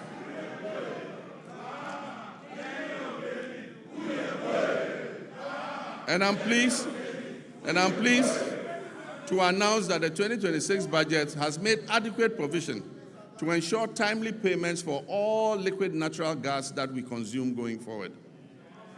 Mr. Speaker, to ensure equity and fairness, the government has also held constructive engagements with Tullow Oil and the Jubilee Field partners, and we've reached a comprehensive roadmap to guarantee full payments for all gas that is consumed. This approach supports reliable nationwide electricity generation and accelerates industrial growth. Engagement with upstream partners has resulted in increased gas production, guided by a clear national vision to rapidly scale up domestic gas supply and reduce reliance on expensive liquid fuels. Mr. Speaker, beyond clearing inherited arrears, a robust framework has also been established to strengthen and monitor implementation of the cash waterfall mechanism. Another major milestone was the operationalization of the ECG's single holding account, which is overseen jointly by the Ministry of Energy and Green Transitions and the PURC. This intervention has significantly reduced revenue leakages, and it has enhanced ECG's capacity to meet its payment obligations. To address the high cost of power, the government has successfully renegotiated existing power purchase agreements. Engagement with the 9 independent power producers have resulted in a 250 million immediate savings and 1.1 billion of legacy debt restructured for payments between the period 2026 and 2028. These revised agreements will be submitted to Cabinet, and I'm pleased to inform you, Mr. Speaker, will be brought here to Parliament for ratification. Mr. Speaker,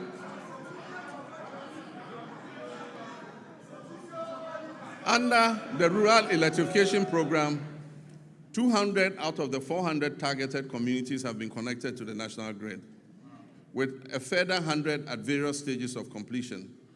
The national electricity access for Ghana today stands at 89.05. We are committed to ensuring that every Ghanaian has access to reliable, affordable electricity. It is worrying that the Electricity Company of Ghana continues to experience high power losses, with reports indicating that around 25% of generated power is lost. To address this phenomenon and anchor the gains we have made, adopting private sector participation, particularly in billing and collection, is the most effective way to significantly reduce these losses. Cabinet has approved the multiple lease method for concessions in the distribution utilities, and work is ongoing to implement this critical reform. Mr. Speaker, the Bui Power Authority has completed an additional 50 megawatts of solar power. In the distributed solar sector, 30 megawatts was achieved through rooftop installations, bringing our total installed capacity to 250 megawatts of solar, and this represents 5% of renewable energy in our entire generation mix. A few months ago, I broke ground for a 200 megawatt solar power project at the Dawa Industrial Zone, with the first 100 megawatts scheduled for completion in December 2026. The Ministry of Energy and Green Transitions is constructing 35 mini-grids to serve 47 islands and lakeside communities in the Onthe, Savannah, and Bono East regions. The ministry will also supply 12,000 new smart net meters from the end of the first quarter of this year, 2026. And under the off-grid solar home system for public institutions, delivery of materials for the first phase of 350 systems has commenced. It means that public institutions are going to be fitted with solar to reduce their power consumption. Mr. Speaker, as part of the last mile electrification effort to achieve 99.98% universal access by 2030, the ministry has mainstreamed mini-grids into the National Electrification Scheme. Consequently, a feasibility study for the Afram Plains North District was completed for 100 communities to receive these in the Afram Plains North and South to 150 that are ready for mini-grid solar electrification. I'm pleased to announce that the African Development Bank has committed to providing $100 million to fund the construction of renewable energy-based mini-grids for these communities. Mr. Speaker, we've signed a memorandum of understanding with the Jubilee and Tenfield partners to commit another $2 billion to additional investment in the Jubilee field. This will include drilling up to 20 new wells, the first wells being drilled in more than 9 years. Mr. Speaker, there's a second memorandum of intent with the OCTP partners, that's ENI and Vitol, to commit $1.5 billion of additional investment in the OCTP field, in the Cape 3 Points Block 4 contract area, among others. This agreement will significantly increase Ghana's oil and gas production, thereby enhancing energy security, domestic demand, and infrastructure development. Mr. Speaker, we're on course to revitalize the Ghana Cylinder Manufacturing Company through a strategic partnership with the National Petroleum Authority, Ghana Gas, and the Ghana Commercial Bank. This will boost production, ensure a steady supply of safe LPG cylinders, and strengthen local manufacturing. Mr. Speaker, I'm also pleased to announce to you that Tema Oil Refinery is back.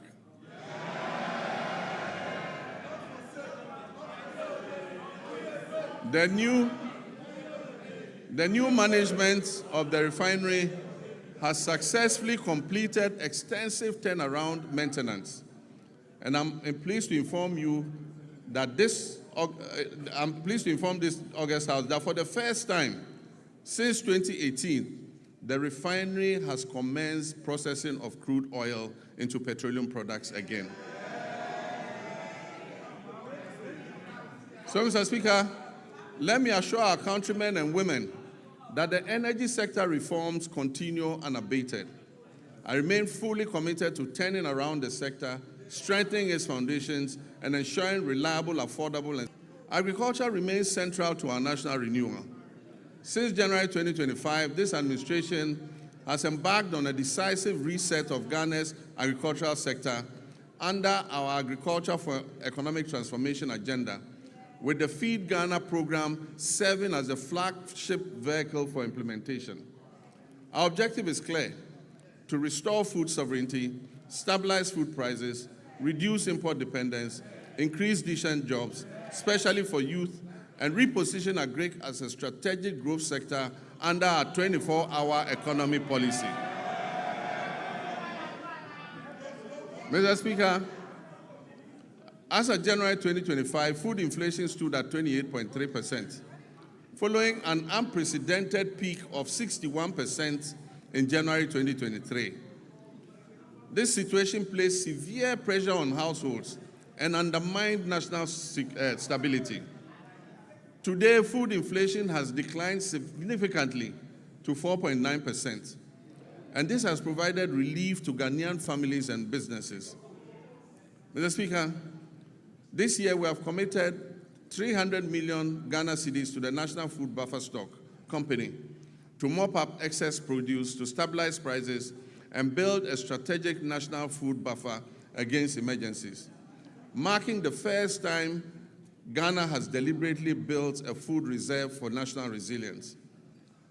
Over 413 institutions, from basic schools through to tertiary institutions, have been registered and are actively participating in the Feed Ghana program.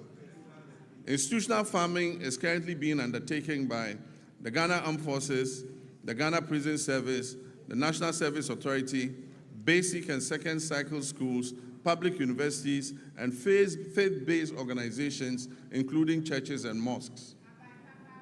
A key pillar of the Feed Ghana program is the home gardening initiative. Across the country, families are being encouraged to grow vegetables at home and in their communities to reduce food expenditure, improve household nutrition, and enhance food availability. The Feed Ghana program is also firmly anchored on irrigation for wealth creation. Government is deliberately shifting our agriculture from rain-fed dependence to irrigation-based farming to support year-round production and also strengthen our climate resilience. And so over the past months, processes have begun for the following intervention of 8 existing irrigation dams and the construction of 250 solar-powered boreholes for farming communities and schools across the Northern Belt and Brong-Ahafo regions. In addition, major irrigation schemes, including the Via, Weta, Tanoso, Bong, Ashaman, and Aveime, are undergoing rehabilitation, while new inland valleys covering over 1,300 hectares are being developed to expand rice production. Under the Global Agriculture and Food Security Program, we've launched a 20 million agro-input distribution project to strengthen food and nutrition security across the Northern Savannah Ecological Zone. This project is being implemented in 12 districts across 6 regions with a target of 50,000 farming households, including 30,000 women and youth. It will support the production of key staples such as maize, rice, soya bean, cowpea, granules, while promoting year-round vegetable cultivation through solar-powered micro-irrigation schemes for farmers groups and selected schools. The project is also supporting backyard and commercial poultry production, as well as the distribution of fertilizer and certified seeds to participating districts. This will help strengthen the poultry value chain. We're working to fulfill the promise of establishing farmer service centers across the country to modernize agriculture. Procurement processes are underway for a total of 660 tractors, 400 combined harvesters, and other agricultural equipment and implements. The first 11 farmer service centers will begin construction this year and will provide affordable access to land preparation, harvesting, storage, input supply, extension services, and equipment leasing, especially for smallholder farmers.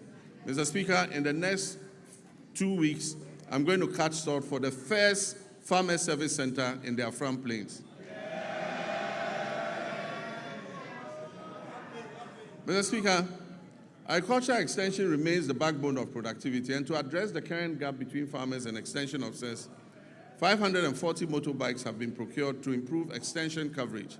150 of those bikes have already been distributed, and we're employing 400 Feed Ghana district coordinators nationwide, while 10,000 young Ghanaians are being enrolled under a 4-year national service agripreneurial program with annual absorption into permanent employment. So far, 3,000 youth have been posted by the National Service Authority under the Agripreneur program. This intervention is strengthening frontline service delivery and creating employment opportunities for young people. We're also placing farmer cooperatives at the center of our agricultural transformation plan. As of October 2025, 70,000 community commodity-focused farmers cooperatives had been established nationwide. And they are serving as platforms to access inputs, mechanization services, climate advisories, aggregation, and fair market negotiation. Government is actively linking farmers to agro-industrial investments to stabilize prices, create jobs, and accelerate Ghana's journey towards food security. A major highlight of this effort is the 154 million Ghana-Italy irrigated commercial farming project to establish a 10,000-hectare irrigation model farm to produce rice, maize, soya, and tomatoes. All produce from this project will be sold locally.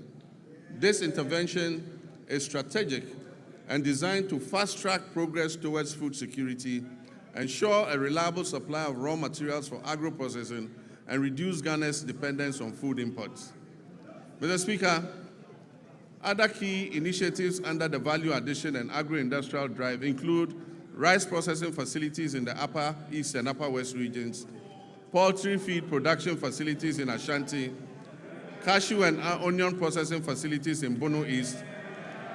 In addition, a 40-ton per day soya processing plant is being established in northern Ghana to support soya bean farmers and reduce their feed costs. The share industry is also being revived through secured export contracts and measures to protect raw material supplies. Mr. Speaker,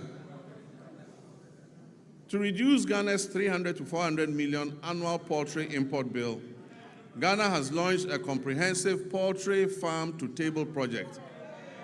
These comprise 50 anchor or commercial farmers producing 4 million birds, 500 SMEs producing 3 million birds, and a small-scale Nkokon Kete backyard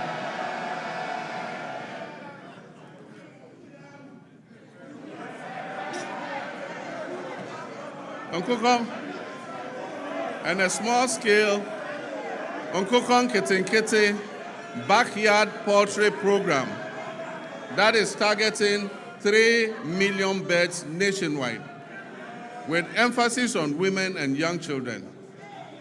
Mr. Speaker, the Nkokon Kete program is underway as I speak. And the target is to reach 60,000 households. Even before I launched the Nkokon Kete program, 720 birds had been distributed during the pilot phase to 13,000 farmers in 12 districts. I recently opened a poultry processing factory in Bichim to support expected production growth in the poultry sector. Mr. Speaker, education is important, and it remains pivotal to our national transformation agenda.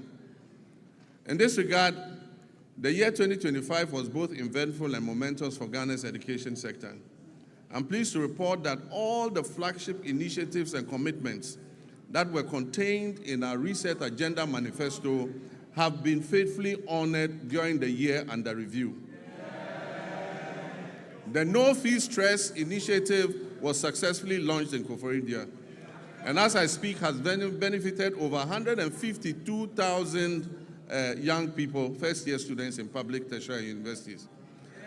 The number of beneficiaries this year is projected to reach 220,000 first-year students. In collaboration with the Student Loan Trust Fund, I have good news for law students. Law students in Ghana will also be now able to access the student loan scheme to pursue their legal education. Mr. Speaker, the free tertiary education policy for persons with disability has also been launched and is now fully benefiting all eligible persons with disabilities enrolled in our tertiary institutions nationwide. Mr. Speaker, the 2025 academic year saw a stable, uninterrupted supply of quality food to all our schools under the free senior high school program. Mr. Speaker, to further deepen coordination, accountability, and effectiveness in the education sector, This Honorable House passed several important pieces of legislation. These include 1, the Kwame Nkrumah University of Science and Technology Bill 2025, the Ghana Scholarships Authority Bill 2025, the Change of University Names Bill 2025, the University for Development Studies Bill 2025, and the Ghana Education Trust Fund Bill 2025. To enhance private sector participation in the tertiary education sector, new legislation will be introduced in this House to ease regulatory bottlenecks and remove the requirement to charter, making it optional. Mr. Speaker, basic education remains the critical entry point into our education system. It is at this level that children acquire foundational literacy, numeracy, critical thinking, and problem-solving skills, upon which all future learning depends. Government understands the importance of the basic sector and is therefore undertaking a major policy shift to rebalance our education investments in favor of basic education. As part of this shift, the standards-based curriculum for kindergarten to primary 6 is currently under review to incorporate robotics, coding, and the responsible integration of generative artificial intelligence. Additionally, as part of the ongoing curriculum review, artificial intelligence education will be introduced at an age appropriate and developmentally sensitive, with a strong emphasis on ethical use, digital responsibility, critical thinking, and human values. Mr. Speaker, in response to the persisting challenge of schools under trees, this government has programmed a bold and decisive intervention for the 2026 financial year. This includes the construction of 200 kindergarten blocks, 200 new primary school blocks, 200 new junior high schools nationwide. And I'm further pleased to inform this House adequate allocation has been done in the 2026 budget.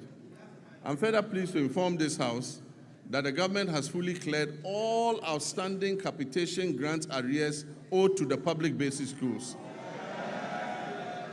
as well as clearing all outstanding arrears of BEC exam registration subsidies due to the West African Exams Council. For previous years, the legacy debts to West African Examinations Council have all been cleared. Mr. Speaker, education for learners with special needs is not only a moral right, but also a sound, pragmatic investment. And it promotes equity and strengthens social cohesion. In recognition of this, the amended Get Fund Act has established a dedicated, sustainable funding framework to implement free education for learners with special needs, beginning in the 2026 academic year. Government has also increased the daily feeding grant for students in public special schools from 8 cedis per day to 15 cedis per day. This significant increment reflects our resolve to address the unique nutritional and health needs of learners with disability. In addition, Mr. Speaker, we'll construct a modern state-of-the-art special needs school in Ho in the Volta region, and we'll rehabilitate and upgrade the existing special needs schools in Okropong, Ekwapim, in fulfillment of our pledge also to provide free sanitary pads to schoolgirls as part of efforts to improve menstrual hygiene and reduce absenteeism among female learners. A total of 12.2 million packets of sanitary pads were distributed to girls in public schools across the country in 2025. Mr. Speaker, we allocated in this year's budget 292.4 million Ghana cedis to sustain the free sanitary pad initiative.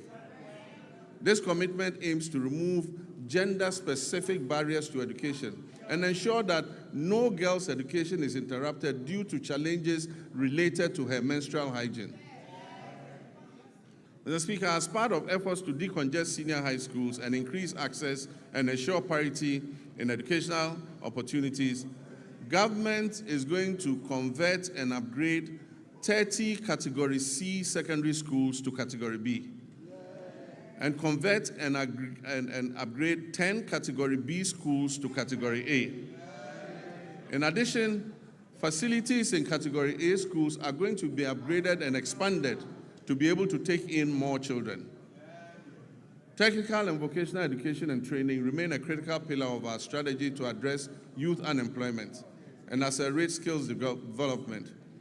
Government will construct 6 brand new regional TVET centers of excellence across the country to equip our young people with practical, industry-relevant skills aligned with the demands of the evolving job market. We're also undertaking a review of the national curriculum to align with the OECD Future of Education and Skills Framework. This will make TVET education more adaptive and resilient. Mr. Speaker, to expand access to higher education and support balanced regional growth and meet the rising demand for quality, another in Jasikan in the OT region. I'm happy to announce also that a grant has been sourced from China to establish a new public university in Damangu in the Savannah region. Mr. Speaker, technical universities play a critical role in closing the skills gap and reducing youth unemployment by delivering high-quality, industry-aligned and practice-oriented training within a broader policy framework that stimulates labor demand. In this regard, government is going to establish 3 new technical universities to strengthen skills development, enhance innovation, and support national industrialization efforts. Mr. Speaker, the Teachers Housing Initiative is a joint effort involving district assemblies, Common Fund, Get Fund, NATS, and JESOPs. And the aim is to build 50,000 housing units for teachers. This initiative is called the Teacher Dabre, maybe a Teacher Beda. This partnership demonstrates our collective dedication to enhancing teachers' living conditions and boosting the retention. Our clear commitments to domestic financing and health sovereignty. At the same time, we are faced the growing burden of non-communicable diseases. Today, non-communicable diseases account for over 40% of all deaths in Ghana and remain a major cause of household poverty. To address this, the government established the Ghana Medical Trust Fund, otherwise called MAHAMA Cares.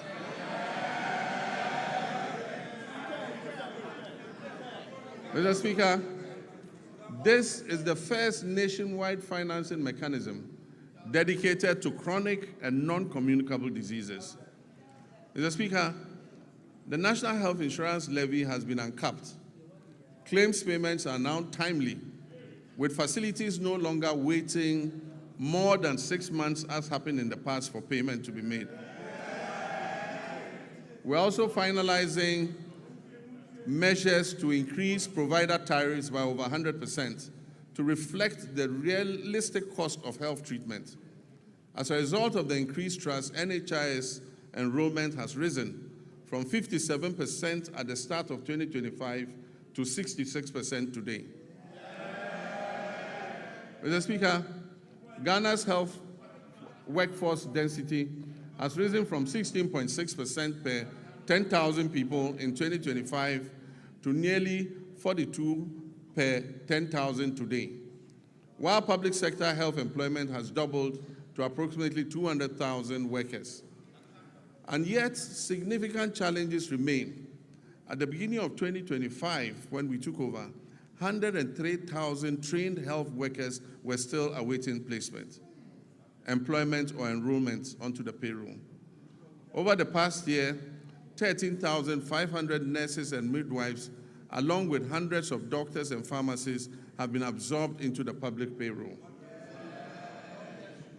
Nursing trainee allowances have been regularized and restored. Application fees have been reduced, and the no-fee stress initiative introduced to ease access to training has been extended. Service conditions are being implemented to boost morale and retention. Looking ahead, government will expand recruitment and take necessary action to add more health workers onto the payroll. We will also correct the maldistribution of health workers through targeted incentives for health workers who agree to serve in underserved areas. Let me use this opportunity to appeal to our gallant health workers to accept postings to our underserved areas, seeing as it is a national call to duty while we work to ensure that they have an enabling environment to do their work. Mr. Speaker, we'll also scale up specialist and advanced nursing training to match the country's changing disease profile. New post-basic nursing programs in cardiology, nephrology, endocrinology, and oncology will be introduced. While the two existing ones, emergency and critical care nurses, will be scaled up. At least 30 nursing training institutions will transition to competency-based degree curriculums, supported by new scholarship opportunities for PhD-level training for nurses and allied health professionals. Mr. Speaker, on health infrastructure, my government remains firm in its commitment not to abandon unfinished projects. We'll continue to retool facilities, strengthen emergency and disease surveillance systems, and ensure that health infrastructure is properly aligned with staffing, equipment, and financing. In 2026 budget, provision has been made to commence regional hospitals in Onthe, Savannah, and the Western North regions. This will expand access to quality care. Aligned with the reset agenda, we're making strategic investments in local pharmaceutical and vaccine production. The government has allocated 50 million in seed funding to the National Vaccine Institute. And in 2025, a local manufacturer secured market authorization to produce snake venom antiserum right here in Ghana. We're also finalizing steps to implement an advanced market commitment to prioritize locally manufactured vaccines and pharmaceuticals in public procurement. Production of the tetanus diphtheria vaccine is expected to commence this year through a partnership with an Indonesian pharmaceutical firm. Disease control remains our priority in our country's immunization financing. We will strengthen immunization financing. In 2025, the vaccine budget for children and pregnant women was increased by 46%, exceeding the 171 million Ghana cedis.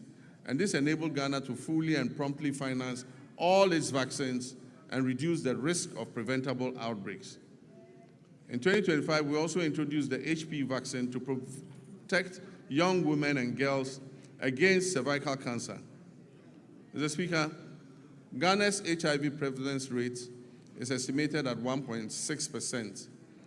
And as I speak with you, there are about 350,000 of our countrymen and women living with HIV and AIDS. Mr. Speaker, although prevalence is low, some population segments and regions have significantly higher incidence than the national average. The Ghana AIDS Commission has been tasked with ensuring the availability of testing and antiretrovirals. This year, government will fully roll out a free primary health care program, removing all cost barriers at the primary level where it is most needed, while strengthening prevention, screening, and health promotion, especially for non-communicable diseases. The Ghana Medical Trust Fund will be scaled up, and access to advanced cardiac care, including cardiac catheterization services at Tamale, Kolebu, and Komfo Anokye Hospital, will be expanded to reduce overseas referrals and position Ghana as a center for specialized care in the sub-region, in line with our medical tourism objectives. Mr. Speaker, the Ministry of Health is expected to issue guidelines to eliminate the unacceptable no-bed syndrome. Patients facing medical emergencies must be received and given help, if even under makeshift conditions. You don't need to have a comfortable bed to save a patient. No patient must be turned away from any health facility they report to.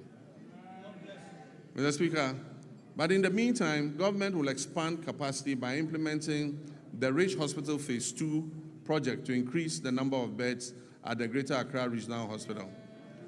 We will also continue and complete the Police Hospital project, and also continue and complete the La General Hospital.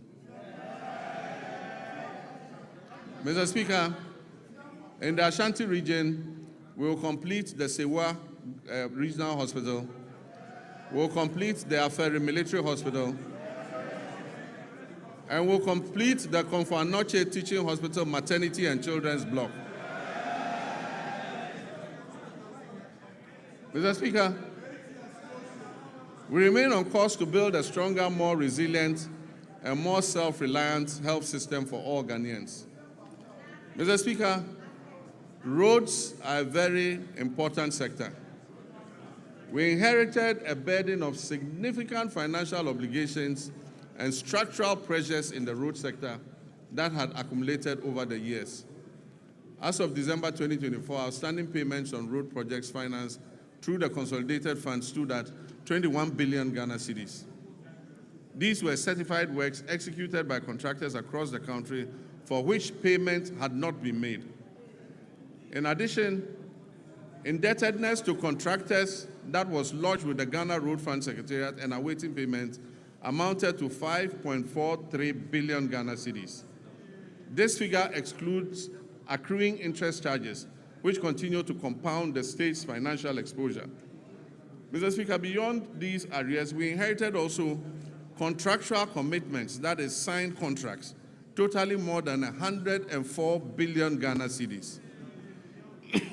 These commitments represent signed contracts for road projects at various stages of execution, many of them without corresponding secured funding to guarantee timely completion.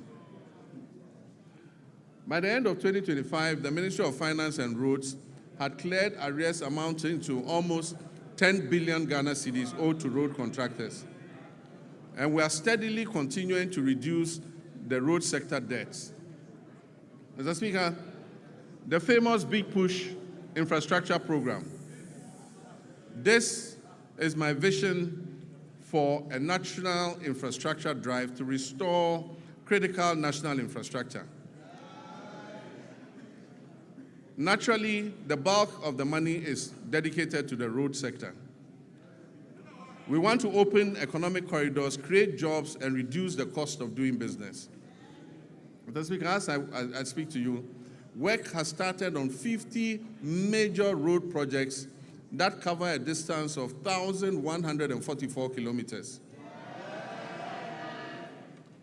The total estimated cost of these projects is 50 billion Ghana cedis. Meanwhile, government is also completing 23 projects that were awarded by the previous administration but were not paid for. These projects amount to another 573 kilometers and are estimated to cost 15 billion cedis. So if you add that to the 1,500, it means about 2,000 kilometers of roads are currently undergoing rehabilitation as I speak. This is the biggest major investment in our road sector in the history of Ghana.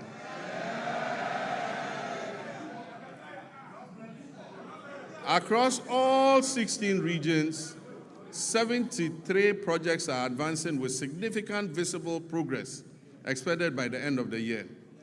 Some of these include Tepamaban-Goso, the Kumasi Bypass Road, Swami Interchange and Local Roads, Sunyani Outer Ring Road, Sampa Jinijini Road, Techima Nkonsia Winchi Road, dualization of Winneba Cape Coast Road, Kwau Tafo Adosu Road, Dodowa Afienya Dawenya, Bintiri Nakwanduri, Tamale Outer Ring Road, Wenchi Sola, Sola Wa, Bole Chache, Bole Town Roads, Navrongo Tumu, Tumu Han Lora, Atimpoku Ho, Ho Denu, dualization of Accra Aflao, dualization of Cape Coast Akrade, Dadieso Akontombra, to name just a few.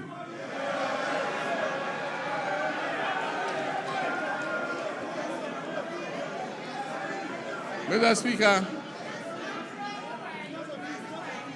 other feeder roads are Akosombo Jakiti Kudikope, Yeniam Junction Sedom, Apegosum Pakadan, Todome to Palime Gemini Road. Indeed, there are many others too numerous to mention.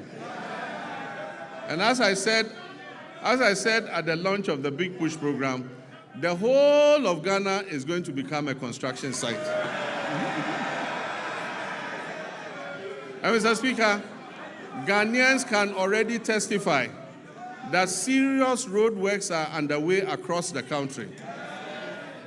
Mr. Speaker, the Accra-Kumasi Expressway will be a 198.7 kilometer, 6-lane high-speed motorway. This expressway is designed to connect Ghana's two largest cities, Accra and Kumasi, and to reduce the traveling time between Accra and Kumasi to approximately 2.5 hours. Mr. Speaker, this new alignment will have 8 interchanges and will be Ghana's first true expressway.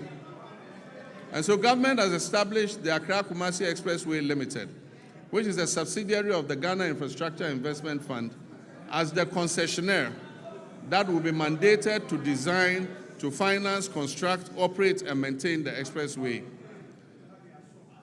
with the Ministry of Roads and Highways as the contracting authority. The project delivery is structured as a long-term concession of up to 50 years. Mr. Speaker, this expressway will be Ghana's first purpose-built expressway with limited access points, so goats and sheep cannot cross at any point. Mr. Speaker, it's designed for higher speed limits and modern safety infrastructure to reduce travel time and improve road safety. Preparatory activities, including feasibility studies, the detailed designs and cost assessments are currently underway.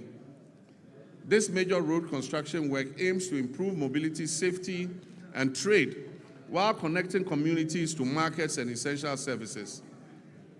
Mr. Speaker, the Eastern Corridor. We aim to complete all unfinished segments of the Eastern Corridor Road by the end of 2027.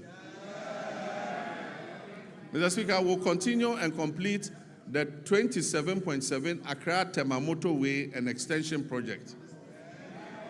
And this includes reconstructing the Accra-Tema Way into a 4-lane expressway with 3-lane service roads in both directions, and interchanges at Ashaman, where you have the Ashaman underbridge. It will now be an interchange. There will be another interchange at Community 18 and Teshi Link. Mr. Speaker, it also involves remodeling the Tetekwashi interchange. Construction works are ongoing and progress is at 32%. Mr. Speaker, other important projects include the Kumasi Inner Ring Road, the Volivo Bridge over the Southern Volta River, the Dambai Bridge over the River Oti, and the Adoso Bridge over the River Afram at Eche Amanfrom.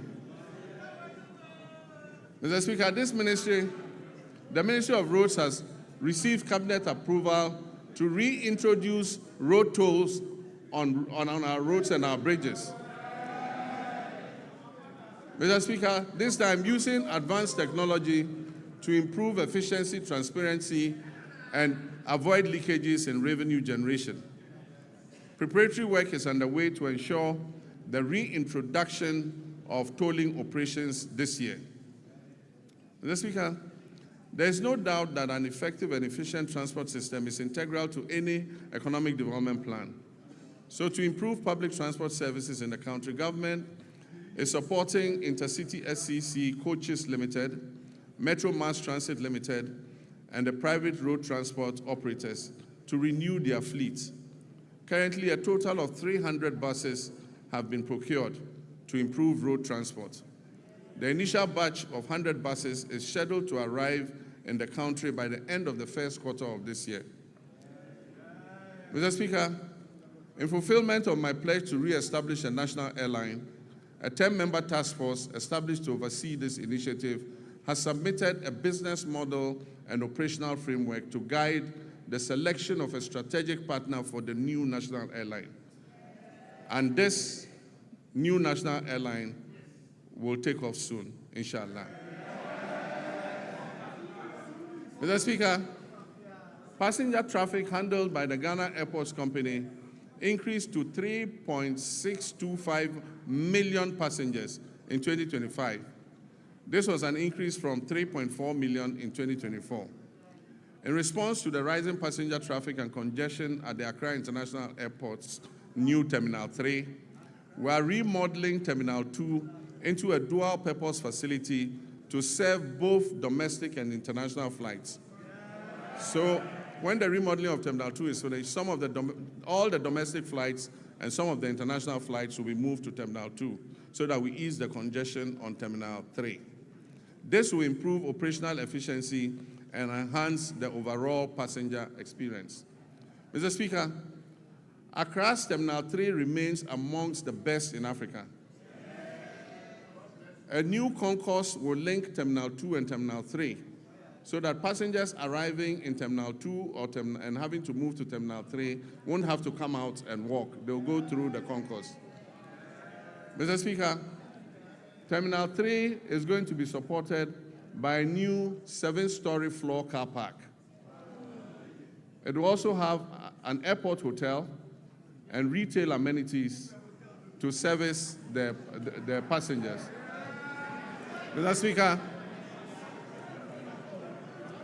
runway expansion and overlay is currently being undertaken to strengthen the Accra International Airport's runway.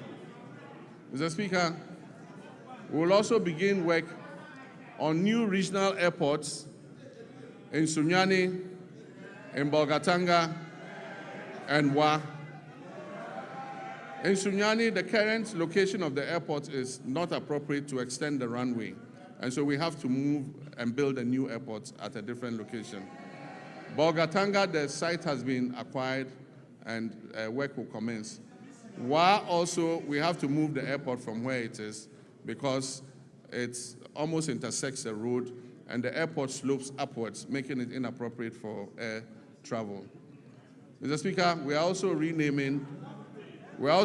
reverting the airport in Accra, the international airport in Accra, to its original name, the Accra International Airport. Even though NLC Decree 129 was passed, no effort or nothing was done to effect the clause in the decree that said that the airport should be renamed after Kotoka. So in all international records in ICAO and IATA, that airport in Accra, the international airport, remains named Accra International Airport. Mr. Speaker, we are working to fully operationalize the Tema-Mpakadang rail line to maximize passenger and freight traffic between Tema and the north using the Volta Lake waterway. The Western and Eastern railway lines will continue to be modernized in partnership with the private sector. These projects are aimed to support the efficient transport of container and bulk cargo to and from our ports, as well as to facilitate the efficient haulage of minerals from mines in Osuta, Awaso, and Yinehing to the Takoradi port, while also providing passenger transport along the respective rail corridors. Mr. Speaker, as part of the 24-hour economy initiative, a new 24-hour operation has started at Tema Port, allowing access to port services around the clock. This development enables importers to clear their goods at any time, significantly easing congestion at the terminals like the transit terminals, the reefer terminal, and the Golden Jubilee terminal. The initiative brings together customs, banking, and other relevant agencies to enhance efficiency, low transaction costs, and boost Ghana's competitiveness as a major trade hub. Cabinet has reviewed the designs and feasibility study for the Keta Port and directed the Ghana Ports and Harbours Authority to present an action plan and a roadmap for the realization of the project at the earliest possible time. Mr. Speaker, the Driver and Vehicle Licensing Authority, as part of its expansion efforts, has established a new operational office at Adenta Bus Terminal in Accra. If you need any service in the night from DVLA, go to Adenta. There's an office open there day and night. Mr. Speaker, this modern facility operates around the clock, providing continuous service to improve accessibility and convenience for our motorists in Adenta municipality and the whole general Accra area. Mr. Speaker, communications is important.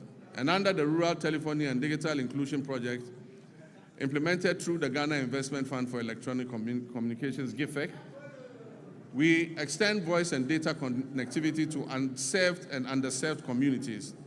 We've targeted the construction of 2,016 cell sites all over underserved and unserved communities. 1,561 of these 2,016 cell sites have been constructed.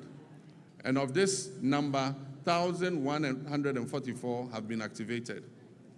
Work is ongoing to activate the remaining 417 sites. Preparations are also well underway to commence construction of the remaining 455 sites.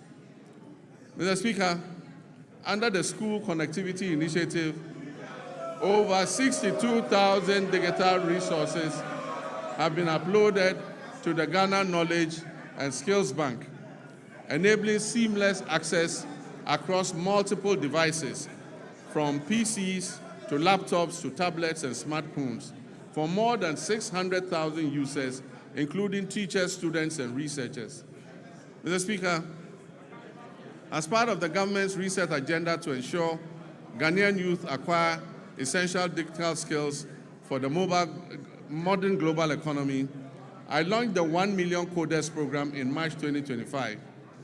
This initiative aimed to train 1 million Ghanaians in key digital areas, including data analytics, data protection, cybersecurity, the metaverse, and artificial intelligence over 4 years. Phase 1 of the program, that is the pilot phase, saw hundreds of trainees complete their training programs in person across 4 training centers that were established in Accra, Kumasi, Sunyani, and Bolgatanga. Mr. Speaker, Phase 2, which will include virtual sessions, is set to commence this year, with expanded training centers and an increased number of beneficiaries. We project that 400,000 young Ghanaians will be trained this year, and this will build up to the numbers approaching 1 million. Mr. Speaker, the fight against corruption has remained a defining priority of my government and represents a central pillar of our commitment to good governance and accountability and the prudent management of public resources. Mr. Speaker, we've made progress through strengthened collaboration among law enforcement agencies, financial intelligence institutions, and prosecutors.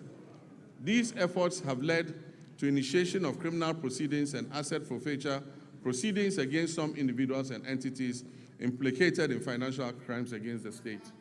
But yes, I agree with the sentiments of Ghanaians that we must press harder on this accelerator. As of December 2025, IOCO has recovered more than 600 million Ghana cedis. The office has investigated 462 cases, with 15 currently under prosecution. It has dismantled transnational carjacking syndicates and has recovered 29 luxury vehicles that were stolen. Mr. Speaker, the government remains resolute that corruption will not be tolerated, regardless of status or political affiliation.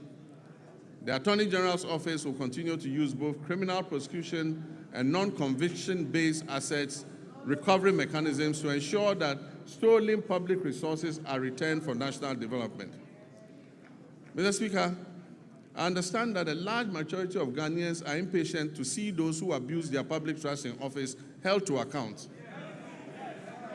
Mr. Speaker, there were periods when, under military regimes and unconstitutional governments, extrajudicial means could be used to exact retribution against persons perceived as corrupt or who had abused the mandate given to them by the people. Mr. Speaker, this may have appeared as swift justice, but many regrettable excesses were recorded. In 1992, we overwhelmingly adopted the 1992 Constitution to accept governance by the rule of law. On 7th January, when I swore the oath of office before the people of Ghana, I swore to uphold the 1992 Constitution. I may be as impatient as everyone else to see justice done, but painstaking investigations must be conducted, dockets must be prepared, charges must be filed, and the accused must have their day in court, including appealing, even on the smallest point of law, to higher courts. This process is necessary to protect us all against abuse or ill treatment of citizens, and to ensure that only those guilty of offenses against the state are punished. As President Mills of blessed memory said, he said, and I quote, "The wheels of justice grind slowly, but they grind exceedingly fine." Mr. Speaker, let me reassert my determination to uphold the accountability of public office holders to the people of Ghana. We have laid the Public Officers Code of Conduct Bill before Parliament. This bill codifies the conduct of public officers and makes breaches thereof punishable. I wish at this juncture to thank His Lordship, the Chief Justice, for establishing additional specialized high courts to address breaches identified in the Auditor General's report. Mr. Speaker, the Constitution review process was conducted in a transparent and consultative manner, drawing on input from constitutional experts, civil society organizations, traditional authorities, religious leaders, political parties, and the general public. The review committee has submitted its comprehensive report containing detailed proposals to amend the Constitution to address identified weaknesses and make it more welfare enhancing. Mr. Speaker, the Attorney General's office is working closely with relevant stakeholders to translate the recommendations into implementable legal and constitutional proposals, which will be presented to this August House in accordance with constitutional procedures. Mr. Speaker, illegal mining continues to pose a grave threat to our environment, water bodies, public health, and national security. Mr. Speaker, prosecution of persons engaged in illegal mining has been intensified, with a renewed focus on dismantling organized criminal networks behind galamsey operations, rather than targeting only the little fish, low-level offenders. Mr. Speaker, in all these galamsey operations, there are big fish who never get caught. Mr. Speaker, in total, over 114 case dockets involving hundreds of accused persons are pending in various courts across the country, particularly in towns and villages that are prone to illegal mining. Specialized prosecutorial teams have been deployed to fast-track illegal mining cases, ensure the effective presentation of evidence, and pursue the confiscation and forfeiture of equipment and proceeds used in or derived from illegal mining. Mr. Speaker, when it comes to gender and social protection, my government will continue to ensure gender equality and equity, promote the welfare and protection of children's rights, and empower the vulnerable, the aged, and persons with disability for sustainable national development. Work is well advanced on the Women's Development Bank, for which a total of 401 million Ghana cedis has been allocated in the 2026 budget. The coming months will see a full rollout of this monumental policy to empower Ghanaian women and women-owned businesses economically and financially. Mr. Speaker, the Ministry of Gender and Social Protection has successfully honored all legacy leave payment cycles for 2025 and before, reaching 1.5 million people. It has also ensured the full implementation of the Ghana School Feeding Program in over 12,000 public schools across all 261 districts of this country. Mr. Speaker, the number of beneficiary peoples under the school feeding program has increased from 3,801,491 for the 2023-2024 academic year to 4,231,059 for the 2024-25 academic year. This program is providing gainful employment to 34,000 caterers and cooks nationwide. Mr. Speaker, in the security sector, Ghana faces evolving security threats. Our troops, services, and agencies have, however, remained firmly committed to strengthening national peace and security, which underpin our democracy, development, and social cohesion. This commitment encompasses internal security operations, international peace support missions, strategic investment in restructuring and retooling and improvement in troops' welfare, recruitment, and capacity development. Mr. Speaker, two recent incidents are evidence of the increasing dangers we face as a nation. The killing of 8 of our compatriots who had gone to a neighboring country to purchase tomatoes, and just yesterday, an attack on Ghanaian fishermen in our waters by pirates reinforced the need for us to retool and adequately equip our security services. Mr. Speaker, I wish to commend the Ghana Armed Forces for conducting a successful medical evacuation of our injured compatriots from Burkina Faso. I also commend the Ghana Navy and the Ghana Air Force, the National Security Council Secretariat, the Chief of Staff's Operations Team, the MP for Ewutu Senya, the Chief Fisherman, and people of Senya Breku for the combined effort that successfully rescued all the stranded 71 fishermen who had been attacked by pirates. I've asked the National Security Coordinator to assist the affected fishermen and replace the stolen outboard motors and fishing gear. Mr. Speaker, the Armed Forces continues to play a key role in containing illegal small-scale mining through the deployment of river guards and support for the National Anti-Illegal Mining Operations Secretariat and assistance to special courts for swift prosecution of offenders. Mr. Speaker, during the year, the Ghana Armed Forces had 2,119 troops with requisite equipment deployed in various peacekeeping missions, reinforcing Ghana's reputation as a dependable and professional contributor to international peacekeeping operations. While Ghana continues to maintain an enviable reputation in international peacekeeping, we must note that many of these peacekeeping theaters where we have operated are winding down due to reduced budgets for UN peace support operations. And so as our troops return home, we must create opportunities for them to train, to remain active, and stay engaged. Mr. Speaker, beyond peacekeeping operations, Ghana continues to demonstrate its strong commitment to international solidarity, humanitarian assistance, and South-South cooperation.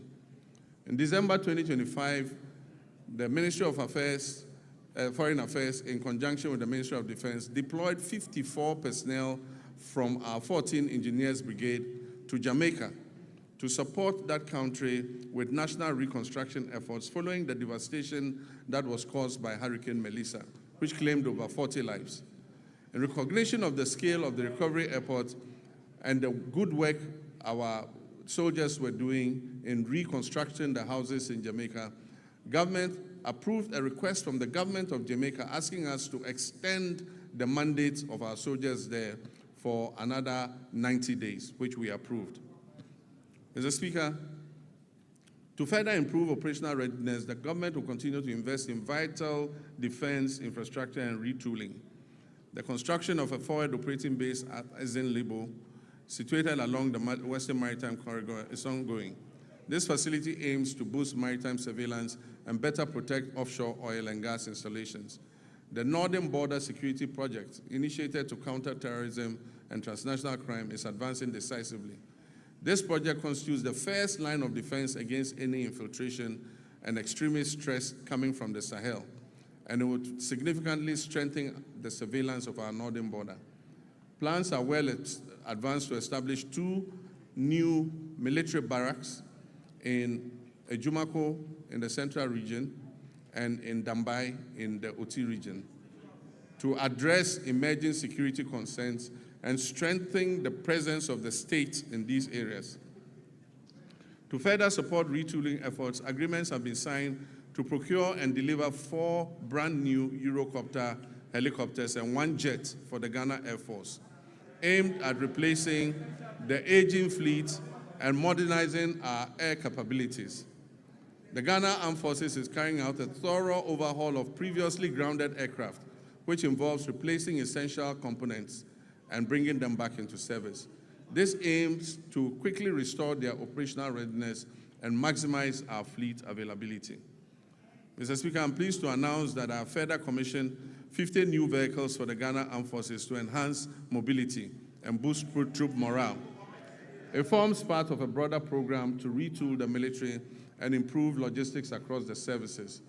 Plans are underway to acquire 2 brand new offshore patrol vessels, armored personnel carriers, protective gear, ammunition, vehicles, and strategic drones and advanced communication systems to enhance the operational capability of the Army, Navy, and Air Force.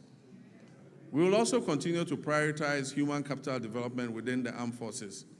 A progressive recruitment drive to increase the strength of the Ghana Armed Forces by 12,000 personnel over 4 years to support expansion and operational demands is ongoing. In line with the government's reset agenda, the recruitment process has been decentralized to regional capitals with selected recruits reporting directly from their regions to training schools, marking a significant shift from the previous Accra-centered system. Mr. Speaker, on a very solemn note, I wish to express my condolences to the families of 6 of our young daughters who died during the stampede at the Elwak Stadium. May their memory be blessed and may they rest in perfect peace. Mr. Speaker, following the revised gratuity regime that was introduced in 2020 under the stewardship of Honorable Nitu, extending service by 5 years, under Constitutional Instrument 129, arrears have accumulated. Nitu is my friend, don't worry. Arrears have accumulated, Mr. Speaker, because no budgetary provision was made over the 4 years that followed.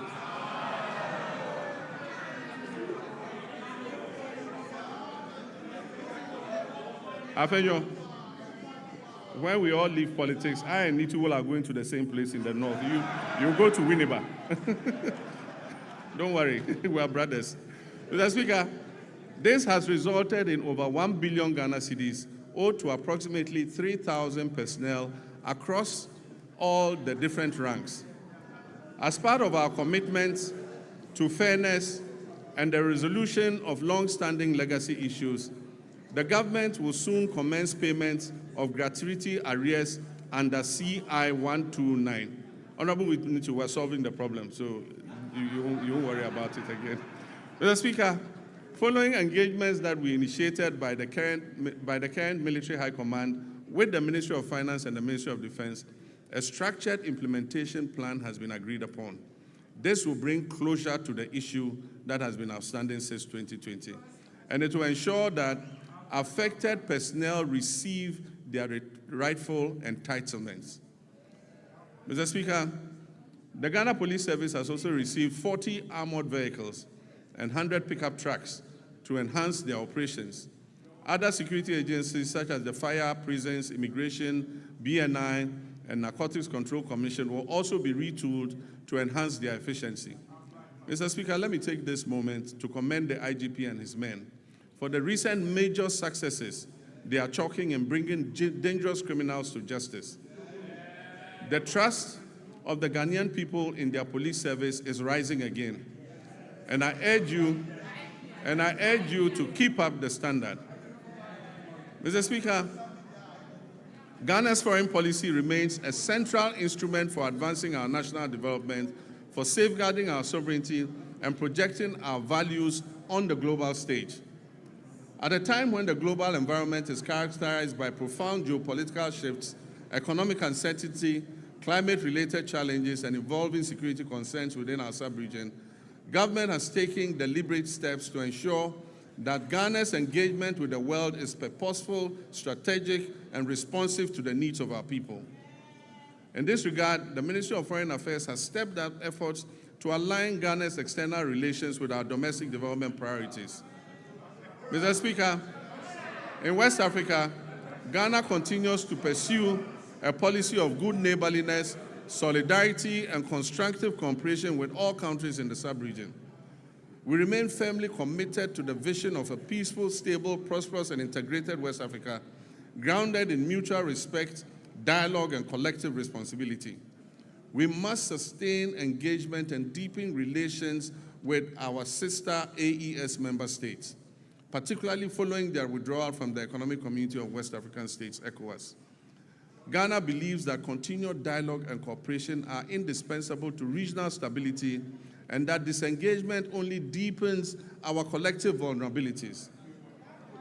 At the continental level, Ghana continues to play an active, principled, and forward-looking role in advancing the African Union's strategic priorities. Today, Ghana currently holds the following prestigious positions. We are AU champions on reparations. We are AU champions for African financial institutions. And Ghana is also the AU champion for gender equality and women's empowerment. Mr. Speaker, I'm humbled by my election as the first vice chairperson of the African Union at the 39th ordinary session, of the AU Assemblies of Heads of State and Government held recently in Addis Ababa, Ethiopia.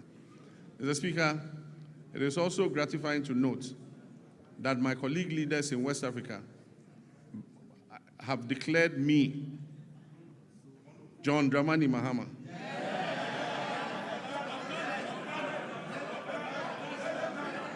President of the Republic of Ghana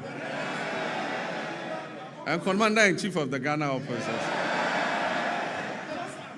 They have declared me unopposed, by the grace of God, sole candidate for the position of chairperson of the African Union when the rotating chairmanship returns to West Africa in 2027.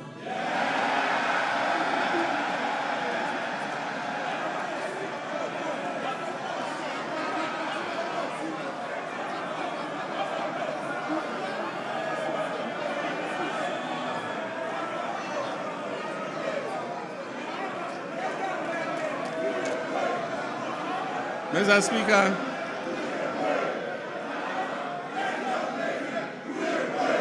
Speaker, during the 80th session of the United Nations General Assembly, I raised Ghana's voice to call for a comprehensive reset of the United Nations to better reflect the current realities and particularly the role of Africa in global governance and fairness in international financial systems. In line with our multilateral commitments, Ghana announced plans to table a United Nations resolution that recognizes the transatlantic slave trade as the gravest crime against humanity, and promoting an agenda of acknowledgement, reparative justice, and cultural restitution. Mr. Speaker, I'll formally present this resolution, which has been endorsed and adopted by the African Union unanimously, to the UN in March of this year for consideration by the UN General Assembly. Mr. Speaker, passports have never been easier to acquire than under this regime. Mr. Speaker, the Ministry of Foreign Affairs has established 7 new passport application centers in Upper East, Onthe, Ahafu regions, Bono East, Northeast, my own region, Savannah, and the Western North region. Mr. Speaker, with this expansion, all 16 regional capitals now host passport application centers, marking a major milestone in the decentralization of passport services. Mr. Speaker, to address systemic delays, the ministry implemented a 24-hour passport production operation at the head office. This enabled the clearance of an inherited backlog of over 40,000 passport applications. As a result of these reforms, Ghana's passport administration now operates with zero backlog, guaranteeing passport delivery within 15 working days. If you like, try it. Apply for a new passport. Within 15 days, you will receive your passport.